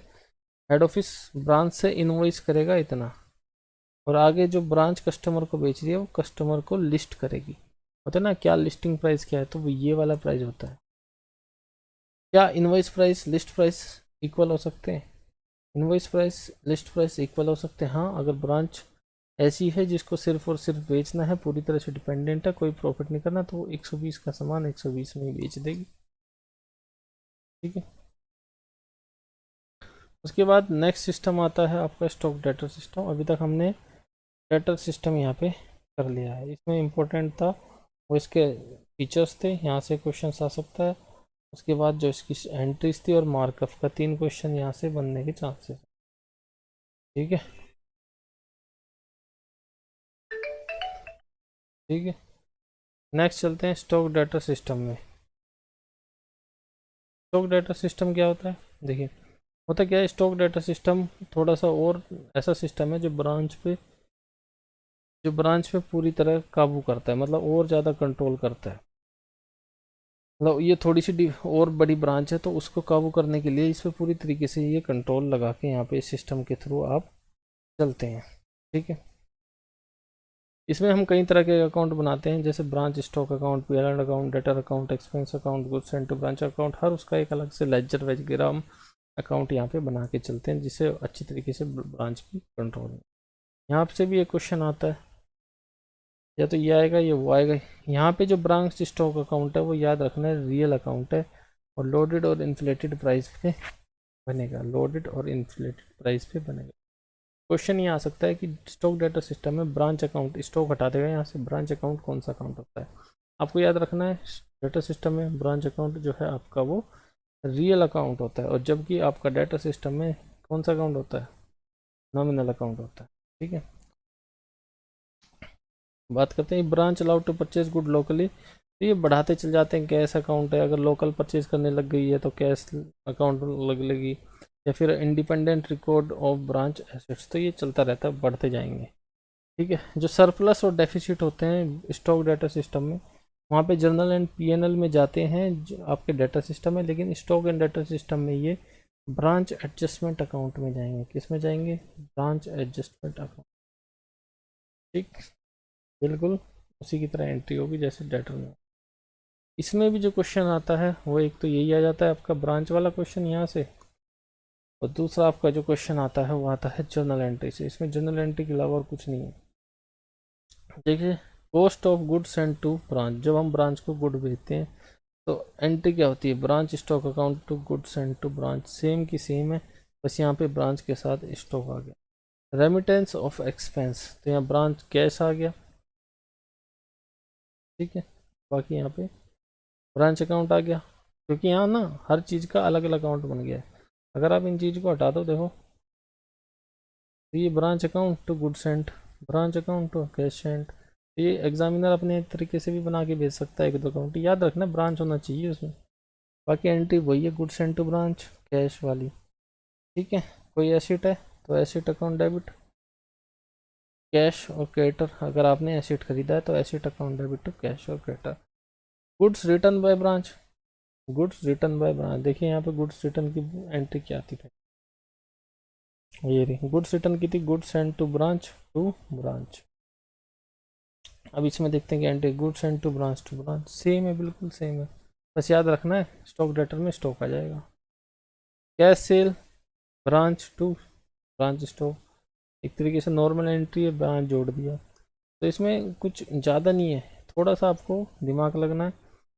जहाँ ब्रांच है उसके आगे इन्होंने नाम जोड़ दिया है, एंट्री मेन सारी वही है। ठीक है, ये नॉर्मल एंट्री है, जो नॉर्मल एंट्री भी ऐसे ही होंगे। कैश टू, ये कहता है कैश सेल होगी तो यहाँ पे कैश टू सेल होगी, यहाँ पे ब्रांच स्टॉक आ गया। ट्रेड सेल होगी तो आपका डेटर का नाम आएगा। ठीक है, डेटर टू सेल होगी तो यहाँ पे स्टॉक को आप सेल भी कह सकते हैं। ठीक है, अगर यहाँ परचेज होगा तो परचेज टू क्रेडिटर होगा। ठीक है, cash paid by debtor, debtor को कैश पे किया तो कैश टू, ये एंट्री तो एक्स्ट्रा है, मेन एंट्री आपकी डेटर सिस्टम में हो गई, सेम वही है, बस एक नाम जुड़ जाएगा बीच, आगे स्टॉक होगा तो स्टॉक, कैश होगा तो कैश, एक्सपेंस होगा तो एक्सपेंस, जो ये मैंने बताए थे यहाँ पे ये नाम जुड़ते चले जाएंगे, डेटर होगा तो डेटर। ठीक है, तो इसमें एक बार आप ध्यान से समझो इसे, ज़्यादा कुछ नहीं है, मेन एंट्री ये है आपकी जो उसमें होती है, सेम केस में ये होती है, सेम केस में आपकी ये होती है कैश की, देखो आप। ठीक है, और रेमिटेंस टू एचओ, जब हम वापस रेमिट करते हैं किसको? हेड ऑफिस को, सेम एंट्री है ये भी, head office branch expense to branch cash. ठीक है, चलिए नेक्स्ट चलते हैं स्टॉक डाटा सिस्टम में। ये बात करें ब्रांच स्टॉक को ब्रांच पीएनएल में बेचते हैं, एक्सपेंस को भी पीएनएल में बेचते हैं, और पीएनएल को एडजस्टमेंट अकाउंट में बेचते हैं। वहाँ पे जर्नल पीएनएल में बेचते थे, यहाँ पे हम तो लिख सकते हैं ब्रांच पीएनएल। नेक्स्ट चलते हैं branch adjustment account. Branch adjustment account में हम निकालते हैं आपका लोडिंग। जो हमने लोडिंग निकाली थी ना कि 100 का सामान 120 में बेचा, 20 का प्रॉफिट हुआ, फिर इसने इसको 150 में बेचा तो 30 का प्रॉफिट हुआ। तो ये जो 20 का प्रॉफिट है ये निकालने के लिए ये अकाउंट जो है वो यूज़ किया जाता है। इसमें हम ओपनिंग पे लोडिंग निकालेंगे, फिर जितने में आया उतने में निकालेंगे, फिर एबनॉर्मल लॉस कोई हो गया, क्लोजिंग आ गया, और ये आपका 20 रुपये यहाँ पे निकल के आ जाते हैं। तो जब हम डिटेल क्लास करते हैं तो उसमें हम ये चीज़ करते हैं। तो आप ये हल्का सा याद रखना कि ब्रांच एडजस्टमेंट में ओपनिंग इधर आता है, क्लोजिंग इधर आता है, अब नॉर्मल लॉस इधर आता है, गुड्स एंड टू ब्रांच इधर आता है। क्योंकि इतना टाइम है नहीं, आप थोड़ा सा इसको देख के रट लो। ठीक, ये थोड़ा सा रटना ही पड़ेगा लास्ट। फिर ब्रांच एडजस्टमेंट अकाउंट में ओपनिंग स्टॉक में प्रॉफिट होगा तो कहाँ आएगा, ओपनिंग स्टॉक क्रेडिट होगा। ये देखो ना, ये रहा। ये मैंने सिर्फ एक रिवीजन के लिए लिया यहाँ पे, ताकि ये आपको याद हुआ या नहीं। ठीक है, goods and to H O कहाँ आया था, goods and to H O credit side में ही आया था नीचे। बाकी क्लोजिंग स्टॉक, अब नॉर्मल लॉस कौन सा बैलेंस होगा, डेबिट। ये रहा देखो, डेबिट है ना। ठीक है, तो यहाँ से क्वेश्चन आ जाता है। क्वेश्चन आपको सोल्व करना है थोड़ा सा ये देखते हुए कि ये याद करते हुए कि हमने क्या पढ़ा था। ये बेस पे होगा, ज़्यादा कुछ नहीं होगा, वो घुमाएगा। लेकिन कुछ ऐसे वर्ड हैं जिनका आपको ध्यान रखना है। ये ऐसे वर्ड लिखेंगे, which of the following is not, ये which of the following is incorrect. यहाँ से पूरा का पूरा जो क्वेश्चन है ना, वो चेंज हो जाएगा, उसका रिवर्स मीनिंग हो जाएगा। जैसे विच of the following is correct, इनमें से कौन सा सही है, 4 गलत होंगे, एक सही है। लेकिन जैसे ही वो इनकरेक्ट बोल देगा ना, तो यानी कि 3 सही है, एक गलत है। वो 3 आपको पता होंगे, तभी आप उसको कर पाओगे। तो पिछले से पिछले अटैम्प्ट में, शायद पिछले अटैम्प्ट में, हाँ, बहुत ज़्यादा क्वेश्चन घुमा दिए थे इन्होंने, बता दिए थे नॉट करेक्ट, नॉट इनकरेक्ट। तो आपको ये सब चीज़ें ध्यान रखनी। उसके बाद final account method. Final account method कुछ नहीं, नॉर्मल अकाउंट मेथड होता है, वही P&L होता है। ब्रांच, बस आगे ब्रांच लगता है, branch P&L, branch trading, branch balance sheet. Same है जैसे नॉर्मल होता है। हर ब्रांच को हम एक सेपरेट कंपनी मान के चलते, सेपरेट एंटिटी मान के चलेंगे। बाकी सब नॉर्मल है, तो इसको आपकी ज़रूरत नहीं है। और इसको हम मेमोरेंडम अकाउंट भी यहाँ पे बोल देते हैं, जो इनको ट्रेडिंग और P&L होता है। उसके बाद बात करते हैं इंडिपेंडेंट ब्रांच की। देखिए, जो इंडिपेंडेंट ब्रांच होती है वो बड़ी ब्रांच होती है, वो लोकल मार्केट से परचेज करके अपना खुद का खर्चा निकालती है, खुद का trial P&L and balance sheet होता है, और बाद में इसको कंसोलिडेशन में यूज़ किया जाता है। फिर अपनी अकाउंट्स की कॉपी हेड ऑफिस को भेजते हैं, और खुद का अकाउंटेंट होता है। याद रखना, इनका खुद का अकाउंटेंट होता है, और ये खुद ही अकाउंटिंग करते हैं, खुद ही अकाउंटिंग यहाँ पे करके चलते हैं, खुद की जर्नल एंट्री पास करते हैं। मैं, जो इनका मैनेजर होता है, डेली रिपोर्ट यहाँ पे नहीं भेजता। बात करते हैं इंडिपेंडेंट ब्रांचेस की अकाउंटिंग की। नॉर्मल एंट्री है जैसे नॉर्मल होती है, जैसे dispatch of good to head office, dispatch of good to head office, तो branch to goods and to head office अपनी बुक में ये एंट्री करेगा, और उसकी रिवर्सल ब्रांच ये वाली एंट्री करेगी जो हमने डाटा सिस्टम में देखी थी। बस यहाँ पे ब्रांच की जगह सीधा क्या जाएगा, हेड ऑफिस का नाम आएगा। हमने गुड्स भेजे हैं तो गुड्स रिसीव्ड किसको भेजे हैं, टू हेड ऑफिस। ठीक है। When goods are return by the branch, जब गुड्स क्या हो, रिटर्न हो, ब्रांच क्या कर दे, हेड ऑफिस को रिटर्न कर। तो हेड ऑफिस को रिटर्न कर रहे हैं, तो हेड ऑफिस क्या हो गया हमारा, एक तरीके से डेटर हो गया। यहाँ पे ब्रांच अपनी बुक्स में करेगी डेबिट, गुड्स चले गए हैं हमारे पास, वहीं हेड ऑफिस के पास गुड्स आ गए हैं, तो डेबिट टू ब्रांच। ये यहाँ पे जो नॉर्मल जर्नल एंट्री अगर आपने अच्छे से की होगी ना, तो आपके लिए ये वाला कुछ ज़्यादा वो नहीं है, नॉर्मल अकाउंटिंग है, ये याद करने की भी ज़रूरत नहीं है। Branch expense paid by head office, head office क्या कर रहा है, एंटी नॉर्मल एक्सपेंस पे करते हैं, उसकी क्या एंट्री होती है, एक्सपेंस टू कैश। तो हेड ऑफिस क्या करेगा, एक्सपेंस टू कैश, ब्रांच उसका उल्टा कर देगा, expense to head office. Head office ने पे किए, एक्सपेंस हमारे पे हो गए, किसने पे किए, हेड ऑफिस ने। हेड ऑफिस कैश से पे करता तो कैश आता। ठीक है, और इसके बाद सारी सेम एंट्री है, तो आप एक बार इसको नज़र मार लेना, बाकी जितना नहीं है। मेन आपका स्टॉक डाटा सिस्टम है और आपका डाटर है, इससे बाय चांस क्वेश्चन आ जाए तो थोड़ा सा अपना यूज़ करके ये आप करते हैं। उसके बाद कॉस्ट ऑफ गुड सोल्ड का फॉर्मूला, एक क्वेश्चन इससे भेज जाता है, opening stock purchase minus closing कर देना, ये आपका यहाँ पे कॉस्ट ऑफ गुड सोल्ड आ जाएगा, ओपनिंग प्लस परचेज माइनस। बात करते हैं नेक्स्ट चैप्टर की, जो है डिपार्टमेंटल। डिपार्टमेंटल अकाउंटिंग से 2-3 क्वेश्चन आ जाते हैं, कई बार 2 आ जाते हैं, कई बार 3 आते हैं।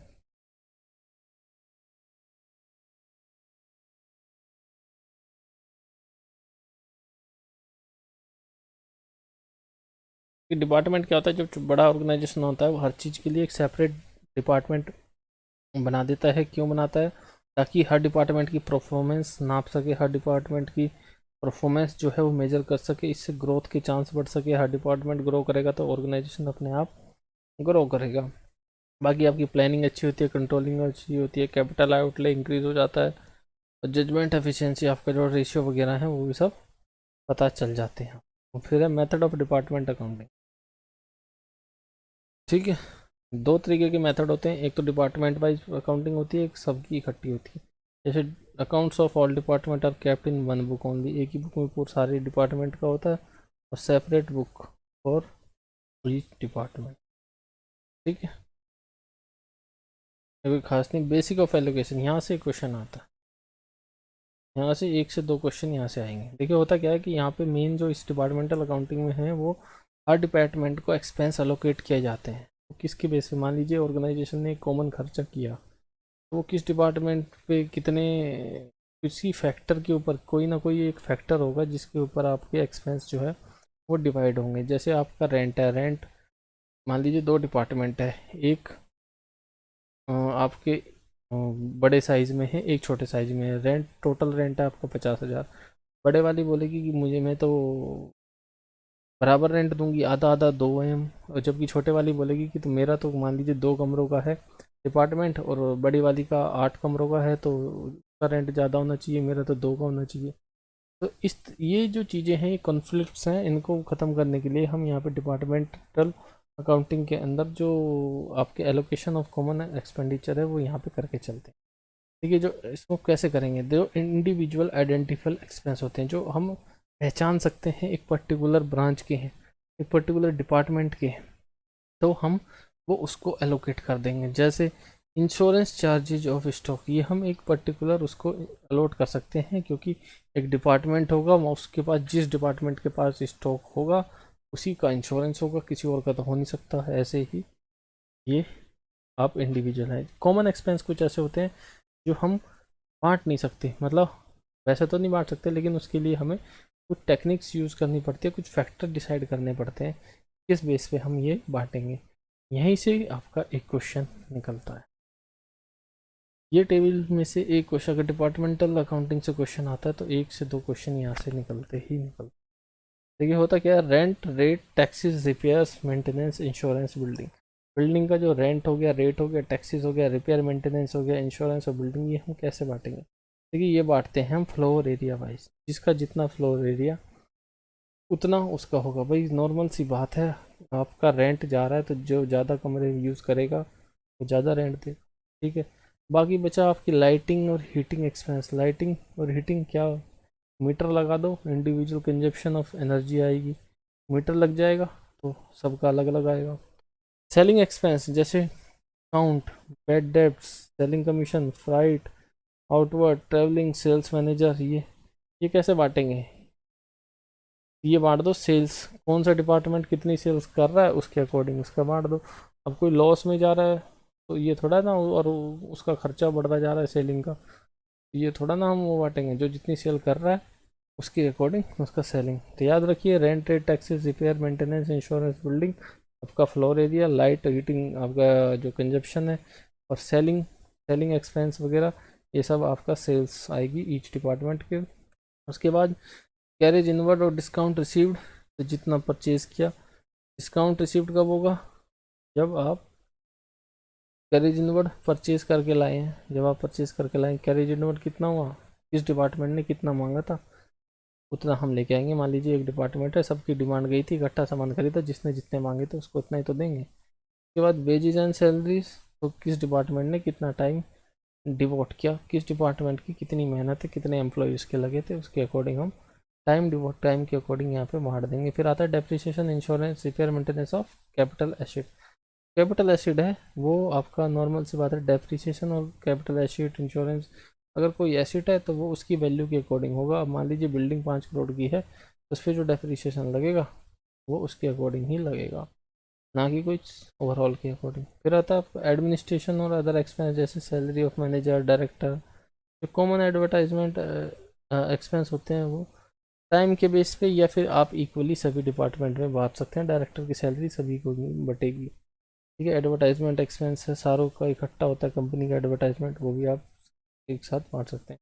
लेबर वेलफेयर एक्सपेंस, तो नंबर ऑफ एम्प्लॉयज, जिस डिपार्टमेंट में जितने एम्प्लॉई हैं उतना बांट दो। उसके बाद PF PSI, ये भी वेजेस सैलरी के अकॉर्डिंग बटेगा, जितनी वेजेस सैलरी के अकॉर्डिंग डिडक्ट होता है। ठीक है, तो दोबारा रिपीट कर रहा हूँ, rent, rate, taxes, repair, maintenance, insurance किसके, floor area, lighting, heating, consumption के ऊपर, सेलिंग एक्सपेंस सेल्स के ऊपर, कैरेज इनवर्ड परचेज के ऊपर, वेजेस एंड सैलरी, टाइम किसने कितना दिया, depreciation, value of fix asset, administration, time based, labour welfare, number of employ, PF PSI, wages and salary. इन्हीं में से एक पूछ लेगा आपसे। लेकिन कुछ ऐसे होते हैं जो हम बांट नहीं पाते। ठीक है, देयरफॉर हम उनको कंबाइंड P&L में लेके चलते हैं, रिकॉग्नाइजिंग कंबाइंड में। जैसे क्या, जैसे आपका इंटरेस्ट ऑन लोन, लोन ले रखा है कंपनी ने, इंटरेस्ट है, तो कैसे बांटेंगे, तो कॉमन P&L में चलेगा। सेल ऑफ इन्वेस्टमेंट, कोई इन्वेस्टमेंट बेची हमने, उसमें प्रॉफिट एंड लॉस वगैरह ये सब इसमें चलते हैं। उसके बाद बात करेंगे टाइप्स ऑफ डिपार्टमेंट की। देखिए, दो तरीके के डिपार्टमेंट होते हैं, इंडिपेंडेंट, डिपेंडेंट। डिपेंडेंट मतलब जिसके पास इंटर डिपार्टमेंटल ट्रांसफ़र होता है, जो इधर से उधर भेजता रहता है सामान। और इंडिपेंडेंट अपना सेपरेट अलग ही काम करता रहता है, उसे कोई मतलब नहीं, गुड्स इधर उधर से नहीं लेता, बाहर से ले लेता है। ठीक है, ये इंडिपेंडेंट वर्क करते हैं। Dependent transfer of goods from one department to another department for further processing are called department. एक का रॉ मटेरियल दूसरा यूज करता है, उसको कहते हैं डिपेंडेंट आपका डिपार्टमेंट। फिर इंटर डिपेंडेंट ट्रांसफर। ठीक है, basic of inter departmental transfer, dependent नहीं है, डिपार्टमेंटल, इंटर डिपार्टमेंटल ट्रांसफर होता क्या है, गुड्स में भी charge by one department to अंदर यूजिंग, या तो वो कॉस्ट पे बेच देगा एक डिपार्टमेंट दूसरे डिपार्टमेंट को कॉस्ट पे, वही ब्रांच वाला सिस्टम है, तो कॉस्ट पे होगा, या मार्केट प्राइस पे होगा जो सेलिंग प्राइस होता है, या परसेंटेज ऑफ प्रॉफिट जो आपका लोडिंग कह सकते हो या मार्कअप कह सकते हो। ठीक है, एलिमिनेशन ऑफ अनरियलाइज्ड प्रॉफिट, जब profit is ready to inter department transfer, the loading including and sold at the end of year is to be excluded before final और अकाउंट एंड एलिमिनेट। होता क्या है, जब हम यहाँ पे अगर आप नॉर्मली देखो तो आपका एडजस्टमेंट अकाउंट बताया था ना, ब्रांच एडजस्टमेंट अकाउंट, उसकी बात कर रहा है। ये कह रहा है कि जब हम फाइनल अकाउंट बनाते हैं तो जो लोडिंग है वो हमें हटानी होती है, वो हमें अलग करनी होती है, ताकि हम करेक्ट क्लोजिंग स्टॉक अपना निकाल सके, जो हम जैसे ब्रांच एडजस्टमेंट अकाउंट में हमने किया था। ठीक है, अगर हमने कॉस्ट पे किया होगा तो नो अनरियलाइज प्रॉफिट, कॉस्ट पे तो कुछ प्रॉफिट हो नहीं सकता। अगर मार्केट प्राइस पे किया होगा, तो अगर कॉस्ट जो है वो मार्केट प्राइस से ज़्यादा है, और कोट मार्केट प्राइस से कम है, अगर कॉस्ट जो है मार्केट प्राइस से ज़्यादा है, ठीक है, तो नॉर्मल सी बात है, कोई प्रॉफिट होगा ही नहीं अगर कॉस्ट ज़्यादा है।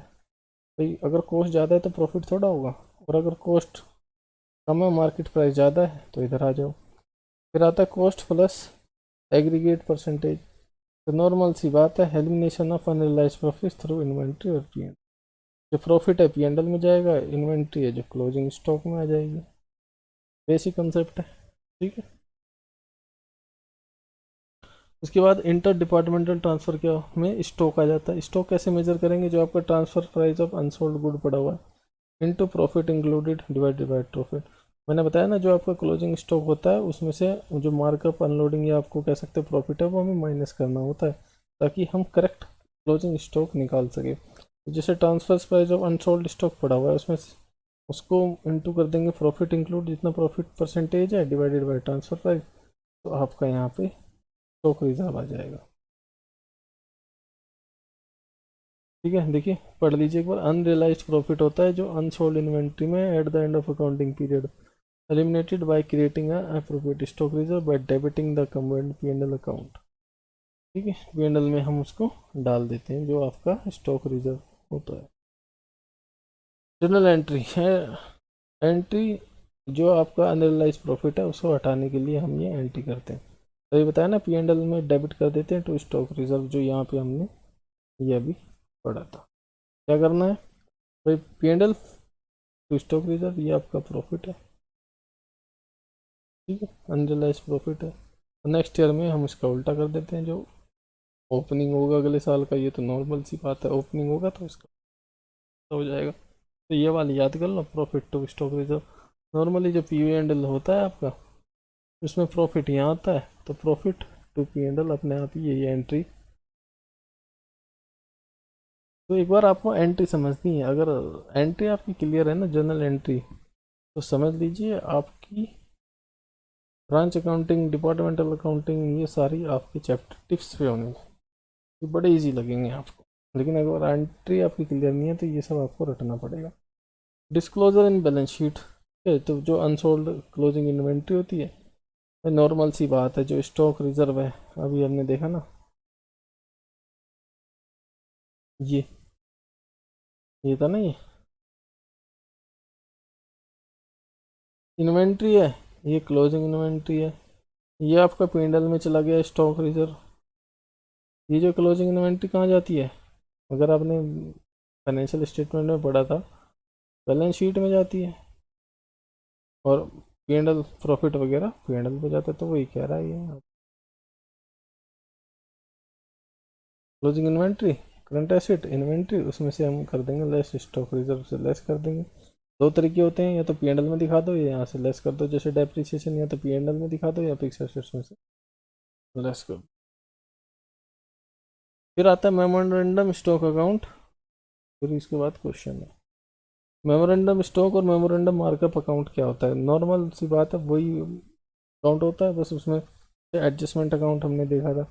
Good supplies to department are debited to memorandum account, stock account at cost plus markup. ठीक है, जो आपका मेमोरेंडम स्टॉक अकाउंट होता है, उसमें क्या होगा, current stock account at cost plus debit होते हैं, तो यहाँ पे आएगा good sold to department. Sales proceed are credited in memorandum, यहाँ पे आ जाएगी सेल्स प्रोसीड।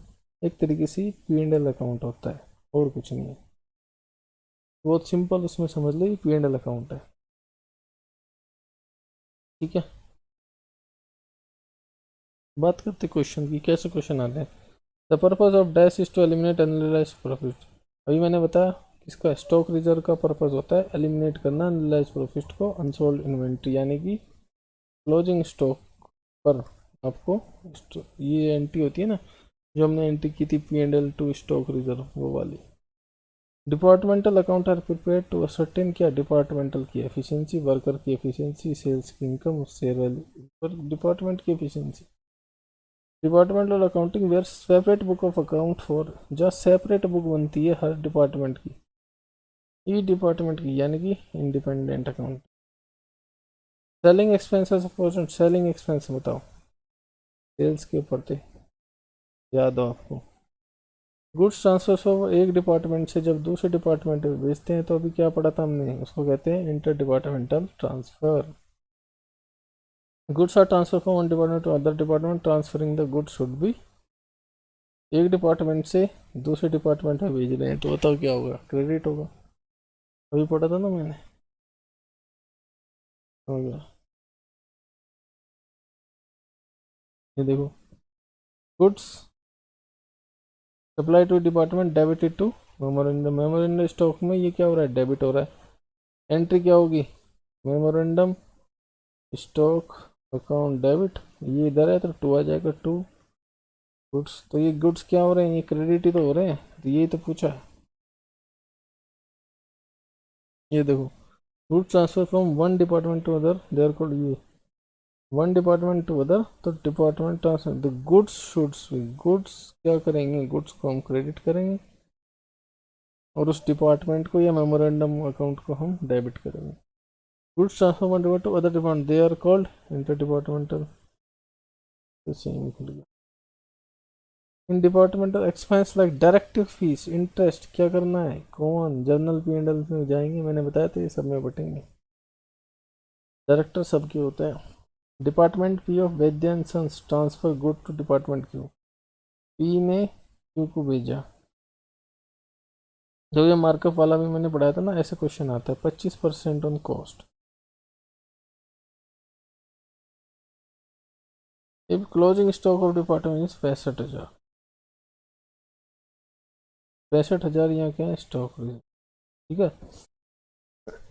एक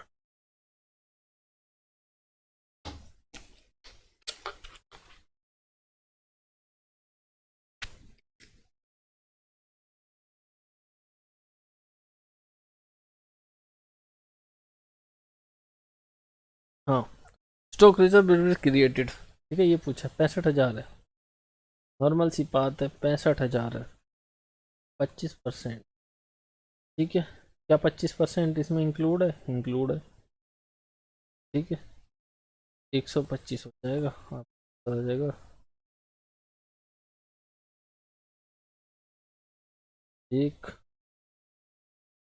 13,000, ये कैसे आया? देखो प्राइस ये कह रहा है कितना है, आपको पता है, पोस्ट क्लोजिंग स्टॉक पूछा है आपका, क्लोजिंग स्टॉक यानी कि एक तरीके से सेलिंग प्राइस पे है, कॉस्ट है प्लस आपका यहाँ पे कॉस्ट दी हुई है, नहीं नहीं क्लोजिंग स्टॉक दिया है, सेलिंग प्राइस दी हुई है, आपकी जो सेलिंग प्राइस है वो दी हुई है, क्योंकि ये लिख रहा है क्लोजिंग स्टॉक, आपकी जो क्लोजिंग स्टॉक है वो किस पे है? सेलिंग प्राइस पे है, 65,000 दिए हुए हैं। कॉस्ट क्या है आपकी? कॉस्ट आपको नहीं पता, मार्कअप पूछ रहा है, वो मार्कअप क्या होगा, तो इसने बचा दिया 25% ऑफ कॉस्ट, तो आप इसको क्या कर सकते हो, 25% ऑन कॉस्ट तो 20% ऑन सेलिंग प्राइस भी हो सकता है। मैं करके दिखा,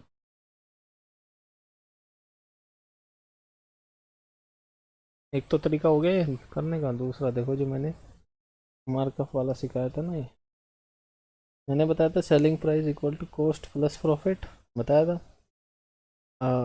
आपको मान लो क्लोजिंग स्टॉक दे रखा है, कितने पे दे रखा है? 65,000 पे, यही मान लो।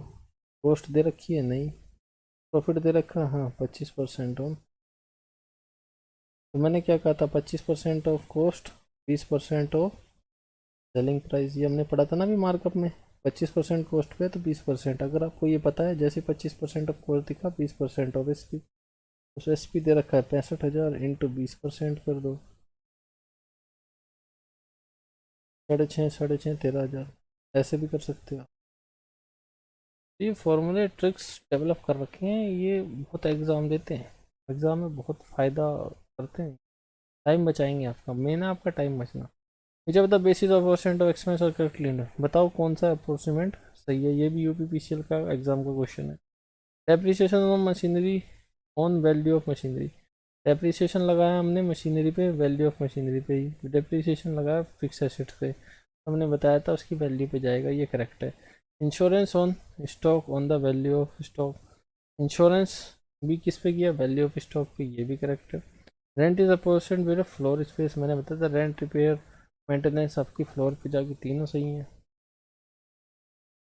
विच of the basis of percent of expense are correct with respect to departmental accounts, ये फिर से एक और question, lighting expense is a percent on the basis number of light points, ये भी सही है, ठीक है, लाइट को हमेशा यूनिट या जितने लाइटिंग पॉइंट्स हैं उसके according. Canteen subsidy is a percent on the basis number of workers, ये भी सही है, जो जितने कैंटीन में खाना खाएंगे उसके बेस पे ही तो आप सब्सिडी मिलेगी। Selling and distribution expense suppose on the sales, ये भी सही है, तीनों अभी हमने पढ़े, तो option B. Next question, which of the basis, ये भी सेम, अच्छा ये तो सेम ही हो गया, ठीक है, तो ये था। कई बार एक इम्पोर्टेंट चीज़ बताता हूँ, एग्ज़ाम में ध्यान से सुनना, अगर कोई ऐसा क्वेश्चन है जिसके 3 4 ऑप्शन है और फिर ऐसे ऑप्शन चूज करने को बोल, मैक्सिमम चांस होते हैं, मैक्सिमम चांस होते हैं ऑल ऑफ द अबव सही आंसर हो, मैक्सिमम होते हैं जिसमें सारे दिए हों वो टिक कर दो, अगर आपको नहीं आता तो आप रिस्क लेना चाहते, अगर एक दो पता है ये भी सही है, ये भी सही है, ये नहीं पता ये भी सही है, तो चांसेस बन जाते हैं कि यहाँ पे, कि ज़्यादातर यूपीएससी अभी तक जो क्वेश्चन आते हैं ना जैसे वाले, उसमें जो मैक्सिमम होता है ना वही आंसर हो जाता है ऑल ऑफ दी अबव वाला, ठीक है, तो ये चीज़ आप एक बार ध्यान से याद रखना। फिर आता है next chapter, self balancing ledger, ठीक है, सेल्फ बैलेंसिंग लेजर अभी तक हमने 3 चैप्टर कर लिए, ये हमारा 4 चैप्टर है, ठीक है। देखिए सेल्फ बैलेंसिंग सिस्टम वो होता है जो बहुत बड़े बड़े ऑर्गेनाइजेशन की उसमें होता है, आप अगर नोएडा गुड़गांव की तरफ जाते हो तो वहाँ पे जॉब निकलती रहती है अकाउंट्स प्रोफाइल के लिए, जिसमें आपसे एपी मांगते हैं, अकाउंट्स रिसीवेबल्स, बिल्स रिसीवेबल वाला, अकाउंट्स रिसीवेबल्स, अकाउंट्स पेबल, जो आपका बिल्स पेपल वाला और बिल्स रिसीवेबल वाला सिस्टम होता है, उसी पे जॉब्स निकलती हैं, आपकी प्रोफाइल्स निकलती हैं। ठीक है, तो होता क्या है, जो बड़ी ऑर्गेनाइजेशन होती है उसमें उस पर इतने सारे डेटर्स होते हैं, इतने सारे आपके क्रेडिटर्स होंगे, इतने डेटर होंगे, तो एक इंडिविजुअल बंदा दोनों का हिसाब किताब नहीं रख सकता, तो वो एक अलग से ही प्रोफाइल डिपार्टमेंट बना देते हैं। इसको सिर्फ डेटर का नॉलेज होना चाहिए, और इसको ये सिर्फ क्रेडिटर से पैसे चुकाने में का ध्यान रखेंगे, बिल्स को, ये पैसे यहाँ से रिकवर करने का ध्यान रखें। तो अलग से ऐसे टीम कह सकते हो या डिपार्टमेंट बना देती है, तो उन अलग अलग जो ऐसे बनता है ना, उसको हम, जो अकाउंटिंग होती है उसको कहते हैं सेल्फ बैलेंसिंग। ये ऐसा है, ये चैप्टर आपने खुद ने पहले से पढ़ रखा है, नहीं पढ़ा मैं फिर भी बता दूंगा, ये आपने पढ़ रखा है, इससे इजी चैप्टर आपने नहीं देखा होगा, बच्चे छोड़ के आते हैं, जबकि इतना इजी चैप्टर है, 3 से 4 नंबर का तो आ ही जाता है, आराम से आप कर सकते हो। ठीक है, यहाँ पे सेपरेट ट्रायल्स बैलेंस कर सकता है। ठीक है, तो हम आगे चलते हैं, हम यहाँ पे सेल्स परचेज जर्नल के हिसाब से यहाँ पे लेजर चलते हैं। फ़ायदा क्या होता है, एरर पता लग जाता है हमें जल्दी, काम का बंटवारा हो जाता है, रिस्पॉन्सिबिलिटी फिक्स हो जाती है कि भाई बिल्स की तुम्हारे देखोगे, तुम्हारी जिम्मेदारी, अगर पैसा ना आया तो पोल्यूशन कम होता है, और इंटरिम अकाउंट्स फटाफट यहाँ पे बन जाते हैं। टाइप्स क्या होता है, ठीक है, टाइप्स क्या होगा, देखिए बेसिकली 3 टाइप्स होते हैं, बेसिकली आपके 3 टाइप्स होंगे, डेटा लेजर, कैटर लेजर और डेटर मतलब आप, डेटा लेजर मतलब आपके डेटा, ये कंपनी बड़ी होती है तो इनमें हज़ार लाखों डेटर होते हैं, तो उसके लिए यहाँ पे डेटर लेजर बनाया जाता है। क्रिएटर के लिए क्रिएटर लेजर, बहुत सारे क्रिएटर भी होंगे, अगर डेटर बहुत सारे हैं तो क्रिएटर, और बाकी सब के लिए, बाकी के लिए यहाँ पे general ledger, only for trade debtor, trade creator other than trade और ट्रेड। ठीक है, चलिए, अरे ये टाइप मैंने बता दिया आपको, debtor ledger, creditor ledger, general ledger होगा,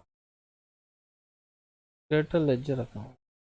ठीक है, अब इनके अंदर भी दो दो टाइप अकाउंट बनते हैं, इनके अंदर भी दो दो तरह के अकाउंट बनते हैं। क्या अकाउंट बनते हैं, देखिए डाटा लेजर में एक तो जर्नल लेजर एडजस्टमेंट अकाउंट, एक डाटा लेजर एडजस्टमेंट, यहाँ वर्ड जुड़ जाएगा लेजर, यहाँ पे डिटेल में नहीं समझा रहा, मैं इस चैप्टर को क्रैक करने का तरीका बता रहा हूँ।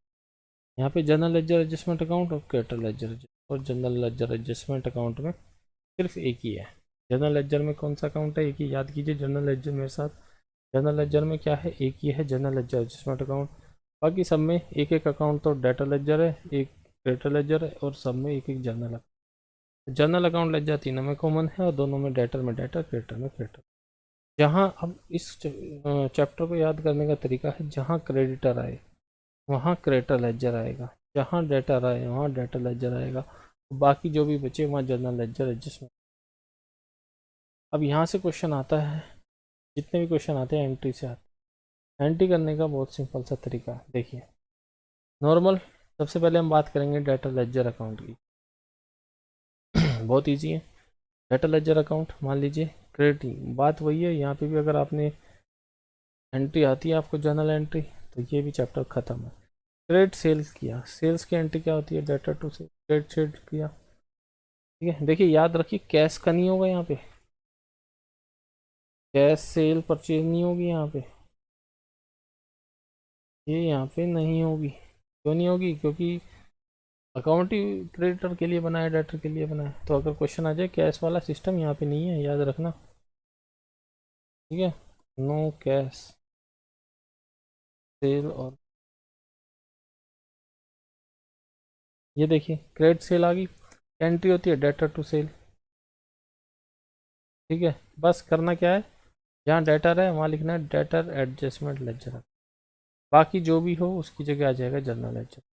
ये एंट्री बन गई है, कुछ बताओ, देखो इतना ईजी है, बच्चे छोड़ के जाते हैं चैप्टर को। उसके बाद cash cheque received from debtor से कैश आ गया, क्या एंट्री होती है, कैश कैश आ गया, एसेट आ गया, कैश अकाउंट डेबिट, यानी cash account debit to debtor. करना क्या है, डेटर की जगह डेटर लेजर एडजस्टमेंट अकाउंट, बाकी की जगह journal ledger adjustment. Discount allowed, debtor ने हमें डिस्काउंट दे दिया, तो डिस्काउंट क्या है, फ़ायदा हो गया, यानी कि एक तरीके से हमें एसेट्स कह सकते हो। तो यहाँ पे discount debit to debtor, discount की जगह क्या आ जाएगा, सब की जगह एक ही आता है, जनरल लेजर। नीचे क्या आएगा, डेटर। बैड डेब्ट्स हो गए, बैड डेब्ट्स हो गए तो bad debts account debit to debtor entry होती है, डेटर ख़त्म किए जाते हैं। तो डेटर की जगह क्या आएगा, debtor ledger adjustment account. Bad debts की जगह क्या आएगा, जनरल लेजर एडजस्टमेंट। ऐसी बिल्स रिसीवेबल सेल्स रिटर्न होगी तो क्या आएगा, bills receivable sales return to debit, same entry है। बताओ, जहाँ जहाँ डेटर आ रहा है वहाँ डेटर कर दो, बाकी का जनरल कर। आ जाओ फिर नेक्स्ट क्रेडिटर लेजर में आ जाओ। क्रेडिट परचेज कर लिया, क्या एंट्री होती है, परचेज टू क्रेडिटर। ये आपकी नॉर्मल एंट्री है जो अकाउंट्स में होती है। इधर वाली आपकी सेल्फ फाइनेंसिंग, सेल्फ फाइनेंसिंग, ये आपकी नॉर्मल अकाउंट में एंट्री। ठीक है, परचेज डेबिट, यहाँ पे डाटा लेजर्स टू, ये अंकल तो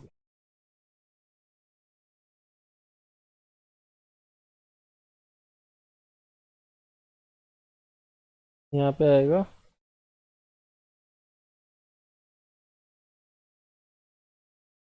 जर्नल, यहाँ पे आएगा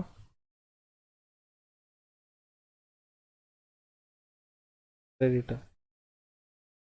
क्रेडिटर की जगह क्रेडिटर, बाकी की जगह journal. Received from customer, cash आ गया तो क्रेडिटर टू बैंक, तो creditor ledger adjustment to DL. Discount received, creditor to debtor, creditor ledger adjustment to general ledger. दो अकाउंट होगी, इससे आए चाहे इससे। वो क्या करेगा, वो आपको ये दे देगा, बताओ एंट्री। ये पूछेगा क्या डेबिट होगा क्या क्रेडिट होगा, तो बस ये ऐसे याद रखना कि नॉर्मल एंट्री ये होगी तो क्या होगा। फिर आती है ट्रांसफ़र एंट्री। मान लीजिए क्रेडिटर और एक क्रेडिटर डेटर है, एक क्रेडिटर ने हमें 1 लाख का गुड्स बेच रखा है, ठीक है, और वो डेटर भी है हमारा, तो दोनों को हम सेट ऑफ कर देते हैं कई बार। जब सेट ऑफ करेंगे तो एंट्री होती है क्रेडिटर टू डेटर। तो सेल्फ फाइनेंसिंग में क्या एंट्री होगी, बहुत सिंपल से, creditor ledger adjustment account debit to debtor ledger adjustment credit. ठीक है, सिंपल है। नेक्स्ट आ जाते हैं। क्वेश्चन आ गया, sales books are over cost. Sale book जो है, अब इसमें ना पता है आपको कोई से भी चैप्टर का घुमा देगा, रेक्टिफिकेशन वगैरह कोई भी चैप्टर के क्वेश्चन पूछे जा सकते हैं, कहीं से भी पूछे। आपको यहाँ पे बेसिक जनरल एंट्री आनी चाहिए, जहाँ डेटा हो वहाँ डीएलए, और बाकी सब आपको बेसिक आनी चाहिए। जैसे ये क्वेश्चन रेक्टिफिकेशन ऑफ एरर से उठा दिया, सेल्स बुक्स और over costed by 1000, what will be the rectification. आप नॉर्मल मान के चलो, सेल्स बुक क्या है, सेल्स बुक का आप क्रेडिट बैलेंस होता है सेल्स का, पता है आपको, ठीक है, सेल्स का क्रेडिट बैलेंस होता है। तो यहाँ पे क्या हो गया, सेल्स ओवर कॉस्टेड हो रखी है, यानी कि सेल्स जो है यहाँ पे क्या हो रखी है, इंक्रीज हो रखी है, तो क्रेडिट बैलेंस यहाँ पे क्या हो रखा है, इंक्रीज। नॉर्मल हम क्या करते हैं, जब अगर इंक्रीज हो रहा हो तो उसको क्या कर दो, डिक्रीज। क्रेडिट को डिक्रीज करने के लिए क्या करेंगे, डेबिट, सेल्स अकाउंट डेबिट, ठीक है। और उसको क्या करेंगे, सिंगल साइड एरर है तो टू सस्पेंस अकाउंट। आपको पता है जब सेल्स आएगी तो जनरल लेजर आ जाता है। सस्पेंस, सस्पेंस क्यों, क्योंकि अभी हमें पता नहीं हमारा क्या, हमारा डेटर कौन है, अभी हमें पता नहीं हमारा डेटर कौन है, इसलिए फिर भी हमने डीएलए अकाउंट लिख दिया है। सस्पेंस की जगह हम डीएलए लिख सकते हैं अगर हमें नहीं पता तो। अगर यहाँ पे परचेज होता, अगर ऐसे होता, देखिए, purchase account debit to creditor, तो यहाँ हम क्या लिखते, यहाँ हम लिखते general ledger adjustment account debit to creditor. तो ये सब चीज़ें आपको आ गई होंगी समझाने के लिए। अब जैसे 100 ये था, 1000 रुपये रिसीव्ड आफ्टर डिस्काउंट ऑफ 1000 रुपये मिले आफ्टर डिस्काउंट ऑफ 10,000 आएगा। 10,000 रुपये मिले, 1000 रुपये का हमने डिस्काउंट दे दिया, ठीक है। तो मान लीजिए हमें मिला कितना, 10,000। एंट्री क्या होगी, नॉर्मल कैश अकाउंट डेबिट 1000 रुपये का डिस्काउंट। टोटल डेटर कितने का था, तो यानी कि 11,000 का डेटर था, तभी तो उसने 1000 रुपये हमें डिस्काउंट दिया, ठीक है। आप सेल्फ बैलेंसिंग लेजर में एंट्री बताओ, ये एंट्री है, तो जो डेटर है उसकी जगह लिख दो डीएल है। कई बार वो सिंगल ही पूछ लेगा डेटर, बहुत इजी क्वेश्चन हो जाएगा। कैश की जगह क्या लिखो आप, जनरल लेजर, एडजस्टमेंट अकाउंट 10,000, 11,000। यहाँ क्या डिस्काउंट की जगह क्या लिखेंगे, जनरल लेजर एडजस्टमेंट 1,000। दोनों को एक ही बार लिख सकते हैं, जनरल लेजर एडजस्टमेंट अकाउंट 11,000। खत्म क्वेश्चन। इजी इजी क्वेश्चन आते हैं इससे। 1,000 रुपये रिसीव्ड आफ्टर डिस्काउंट, ये वही क्वेश्चन रिपीट हो गया। फिर आता है इसमें एक और कंसेप्ट आता है sectional balancing ledger. Sectional balancing ledger होता है आपका, उसमें बस ये होता है दो की जगह दो, तीन की जगह दो होते हैं उसमें। जैसे डाटा लेजर अकाउंट होता है, फिर क्रेडिटर लेजर अकाउंट होता है, फिर जनरल लेजर अकाउंट होता है। इसमें सिर्फ और सिर्फ दो होंगे, टोटल डेटा, टोटल क्रेडिट। जो जनरल लेजर जो अकाउंट है वो वही रहेगा, मतलब इसकी जगह जो ओरिजिनल अकाउंट है वही रहेगा, जो ओरिजिनल अकाउंट है वही रहेगा। टोटल लेजर की जगह टोटल लेजर, और टोटल डेटर की जगह टोटल डेटर, और टोटल क्रेडिटर की जगह टोटल क्रेडिटर ही रहने वाला है। जनरल एंट्री देख लो, वही सेम है। क्रेडिट सेल क्या एंट्री होती है, डेटर टू सेल, ठीक है। डेटर की जगह क्या आ जाएगा, टोटल सेल का सेल रहेगा। और उस वाले में क्या हो जाता था, यहाँ पे जनरल लेजर आ जाता था ना इसकी जगह, वो नहीं आएगा, बस ये याद रखना है। तो डेटर की जगह टोटल डेटर, क्रेडिटर की जगह टोटल क्रेडिटर, ठीक है। Goods return to supplier, debtor creditor to return outward, और total creditor to return outward. Cash receive, discount allowed, return, bad debts, bill receive, क्या एंट्री होगी इनकी, ये सभी अकाउंट डेबिट टू क्या होता था, डेटर। अब इसकी जगह क्या एंट्री हो जाएगी, इसकी जगह ये एंट्री हो जाएगी बस। Cash receive, discount allowed, inverse account debit to total debtor हो जाएगा। सेल्स डे बुक, इंटरेस्ट हो, कोई चार्जेस हो, बिल रिसीवेबल हो, तो क्या एंट्री हो जाएगी, डेटर टू। ये होते ना चार्ज खर्चे होते ना, तो यहाँ पे डेटर, टोटल डेटर आ जाएगा टू सेल्स डे बुक, आपका इंटरेस्ट, आपका भी ये हो जाएगा, ठीक है। ये होगी आपकी डेटर की एंट्री। बात करेंगे अब क्रेडिटर की एंट्री की। क्रेडिटर की एंट्री इसकी रिवर्सल हो जाएगी। मान लीजिए यहाँ पे बिल्स की जगह बिल्स पेबल हो जाएगा। जैसे यहाँ बिल्स पेबल होगा तो एंट्री आपकी क्या बन जाती है, creditor account debit to bills payable. ये एंट्री होगी ना, बेसिक एंट्री आनी चाहिए आपको, ठीक है। तो हम इसको क्या कर देंगे, टोटल क्रेडिटर कर देंगे, बस। ये था आपका सेक्शनल बैलेंसिंग लेजर। तो चार हमने कर चुके हैं। आपका हमने कर लिया एरर, रेक्टिफिकेशन ऑफ एरर, आपका branch accounting, departmental accounting, self financing, ठीक है। इसके अलावा बिल ऑफ एक्सचेंज, ये आपका यूट्यूब पे पड़ा हुआ है। इससे भी 4 से 5 क्वेश्चन आते हैं, एक बार रिवीजन में देख के जाना, मेरे चैनल पे बहुत पहले डाला हुआ था, 1 साल पहले पड़ा हुआ रिवीजन की वीडियो है। बिल ऑफ एक्सचेंज हमने वहाँ पे ये भी डाला हुआ है, ठीक है। और एक दो रिवीजन आपको वहाँ पे मिल जाएंगे, ठीक है। बात करते हैं एग्ज़ाम की, बात करेंगे एग्ज़ाम की। देखिए एग्ज़ाम में मैंने बता दिया आपको नोट और इफ़ का। एक चीज़ मैंने बताया आपको अभी एग्ज़ाम के लिए, नोट और इनकरेक्ट ऐसे वर्ड्स का खास ध्यान रखना, उस क्वेश्चन में अलर्ट हो जाना। दूसरा एक चीज़ जो मैंने बताया, जहाँ ऑल ऑफ दी अबव दिया हो या फिर 3 4 ऑप्शन दिए हो, वहाँ पे ऑल करेक्ट होने के 80% चांस हो जाते हैं। ऐसा नहीं हर बार होगा, लेकिन चांस बहुत बढ़ जाते हैं, ध्यान रखना, ठीक।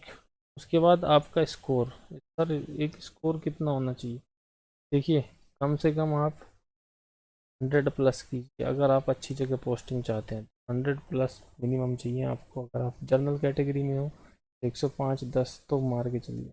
आपके पास 3 घंटे का टाइम है। सबसे पहले अकाउंट्स उठाइए, अकाउंट्स में से कम 30, जितना हो सके उतना कीजिए। 1 घंटा, 1 घंटा आपको पहले अकाउंट्स करना है। कि क्या करना है, 1 घंटा अगर 1-1.5 घंटे में आपका अकाउंट्स हो रहा है तो पहले वो ख़त्म कीजिए। आपके अकाउंट्स में 75 क्वेश्चन है, आप कोशिश कीजिए उसमें से आप 70 क्वेश्चन यहाँ पे अटैम्प्ट करने की कोशिश कीजिए। ठीक है, उसके बाद अकाउंट्स के बाद आप आ जाइए कंप्यूटर पे। कोई लॉकिंग नहीं है कि इसके बाद मैं ये नहीं कर सकता, आप पहले कोई भी शुरू कर सकते हैं, अकाउंट कर सकते हैं, कर सकते हैं। आप कंप्यूटर उठाइए, कंप्यूटर में आप अपने 30 मार्क्स कंप्लीट कीजिए, कम से कम 30 क्वेश्चन करके आइए, क्योंकि 25 पे आपका पासिंग है। 30 क्वेश्चन ऐसे, सबसे पहले 25 ऐसे क्वेश्चन ढूंढिए जो 101% करेक्ट होंगे। 25 ऐसे क्वेश्चन ढूंढिए जो 101%। फिर 2-3 चाहे तो आप 30 से 35 क्वेश्चन ऐसे करके आइए जिन पे आप 100% श्योर हो। अगर नहीं हो तो आप 25 पे बैठे हो, बिल्कुल 25 ही 25 आते हैं और नहीं आते, तो आप यहाँ पे 35 तक का तुक्का मारिए। 10 क्वेश्चन का आप तुक्का मार दीजिए, जिसको आपके 4 ऑप्शन है। ऐसे देखिए, ये कट गया, ये कट गया, एलिमिनेशन टेक्निक से 1-2 क्वेश्चन काटते हुए, जिसके 2 ऑप्शन है, 2 में से रिस्क लेना है, तो ऐसे करके आइए। तो 30 से 35 क्वेश्चन आपके कंप्यूटर के हो जाने चाहिए। क्योंकि होता क्या है, कई बच्चे 25 ही करके आते हैं और फिर एक भी क्वेश्चन गलत हुआ तो वो बाहर हो जाते हैं। ठीक है, कंप्यूटर अकाउंट्स के बाद कंप्यूटर इसलिए करना है, या हो सकता है अकाउंट्स की जगह आप इंग्लिश हिंदी मैथ्स में से जो आपका फेवरेट हो, जिसमें आपका सबसे ज़्यादा स्ट्रॉन्ग हो, वो कीजिए, ताकि कंप्यूटर में स्टार्टिंग में अगर आप घुसोगे तो हो सकता है आपका दिमाग ख़राब हो जाए। ठीक है, तो सबसे पहले वो कीजिए, उसके बाद आप कंप्यूटर कीजिए। ये लॉक हो जाएगा। मैं अकाउंट्स इसलिए कहता हूँ क्योंकि अकाउंट्स 75 मार्क्स का है, आप 1-1.5 घंटे में अगर 75 भी कर सकते हैं तो आपका एक, ये मान के चलिए 60 से 70 नंबर आपकी जेब में आ चुके हैं। उसके बाद कंप्यूटर कीजिए और बचे हुए समय में आप जो पहले आता है फटाफट कीजिए। और आपके उसमें ऑप्शन आएंगे 2-3, उसमें होता है आपका मार्क फॉर रिव्यू, एक होता है marks saved and mark for review. तो हमेशा saved and mark for review कीजिए, क्योंकि अगर खाली से आपने मार्क फॉर रिव्यू किया है, वो आपका लास्ट में आंसर डिलीट हो सकता है। ठीक है, तो 100+ स्कोर करने की कोशिश कीजिए। अगर आपका 100+ आसानी से जा रहे हो तो 120, जितना ऊपर हो। 100 तो मिनिमम बताया है मैंने, कंपटीशन टफ है, हो सकता है 110 भी। तो आप पेपर के अकॉर्डिंग डिपेंड करेगा। पेपर अगर कंप्यूटर का हार्ड आया तो 100+ मारिए, और पेपर कंप्यूटर का बहुत ईजी आया समझ लीजिए, फिर 110-20 तक आपको जाना है। ठीक है, और बाई चांस किसी की, वो मैंने इंपॉर्टेंट टॉपिक अपने स्टूडेंट्स को बता ही दिए थे, इंग्लिश हिंदी मैथ्स के। चलिए, all the best for your exam.